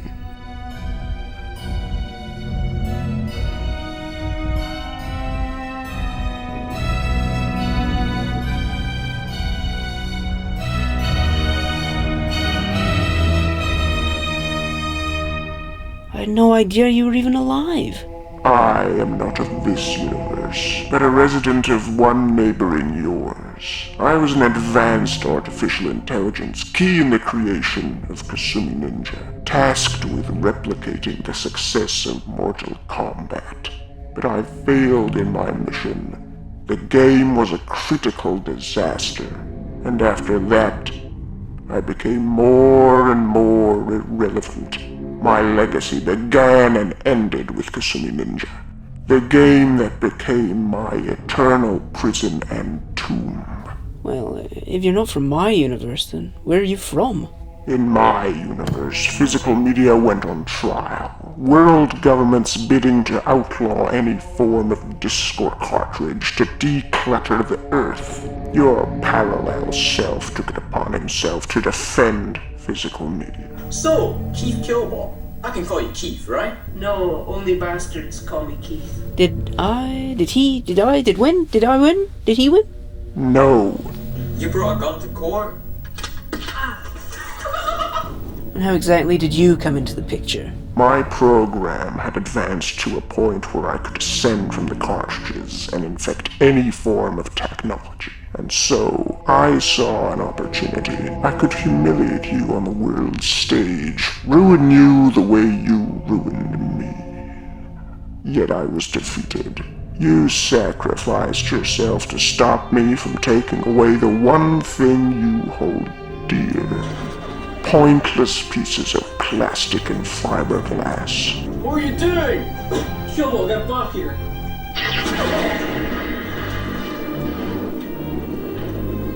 You're just some crappy game from the 90s. Just a crappy game with delusions of grandeur that's had infamy for over 8 years. I'm flesh and blood. Me? I am a man!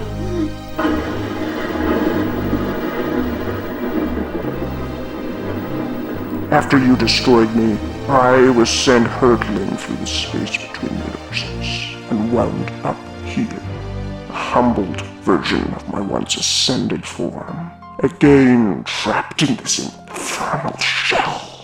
But now, I will have my revenge! Aw, shut the fuck up. Seriously, what are we doing? This isn't atop the fourth wall. This show doesn't have lore, and especially not lore dumps. So if you're gonna kill me, just shut up and get on with it.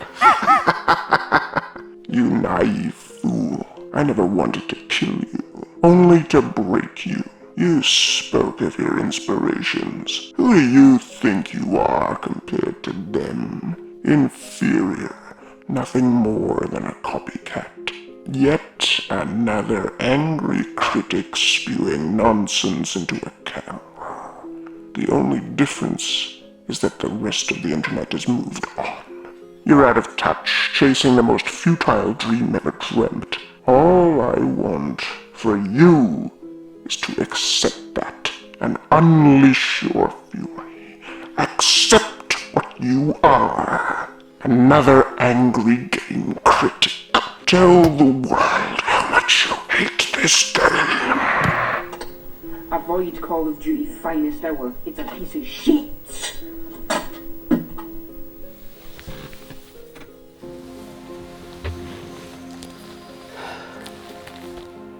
This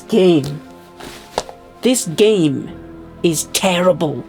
Yes, yes. And I hope that everyone who made it wakes up every day happy. Yes, yes, yeah. Wait, what? I hope they lead fulfilling lives, spend time with their families, work on projects that they love. Life is too short to spend it wallowing in self-pity that you wasted time or money on a crappy game. Making stuff is hard. I have no idea what the circumstances were behind the scenes of Call of Duty Finest Hour. I don't know what they went through. I'm sure the developers didn't intend on making something that I didn't like. You idiot. Time to die, Keith Killbot.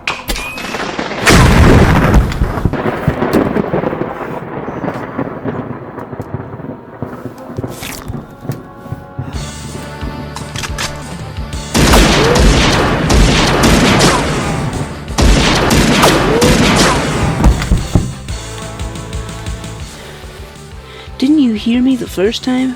Only assholes call me Keith.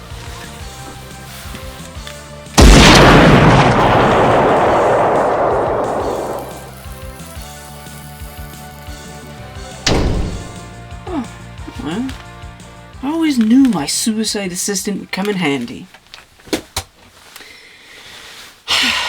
Well, I guess that was 12 years in the making. Let's hope it doesn't take another 12 to hit 100 episodes.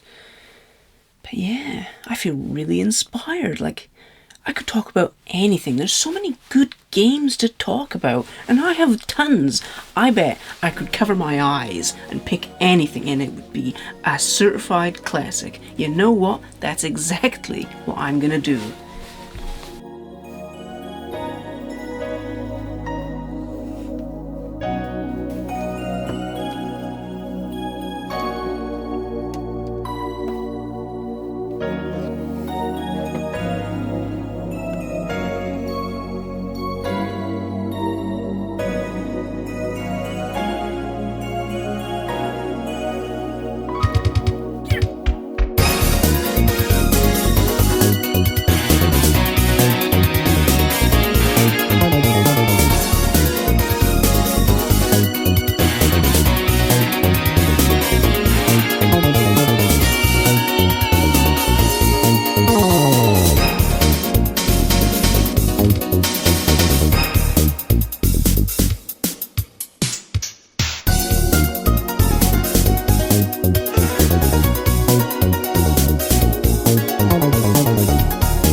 This is it, baby.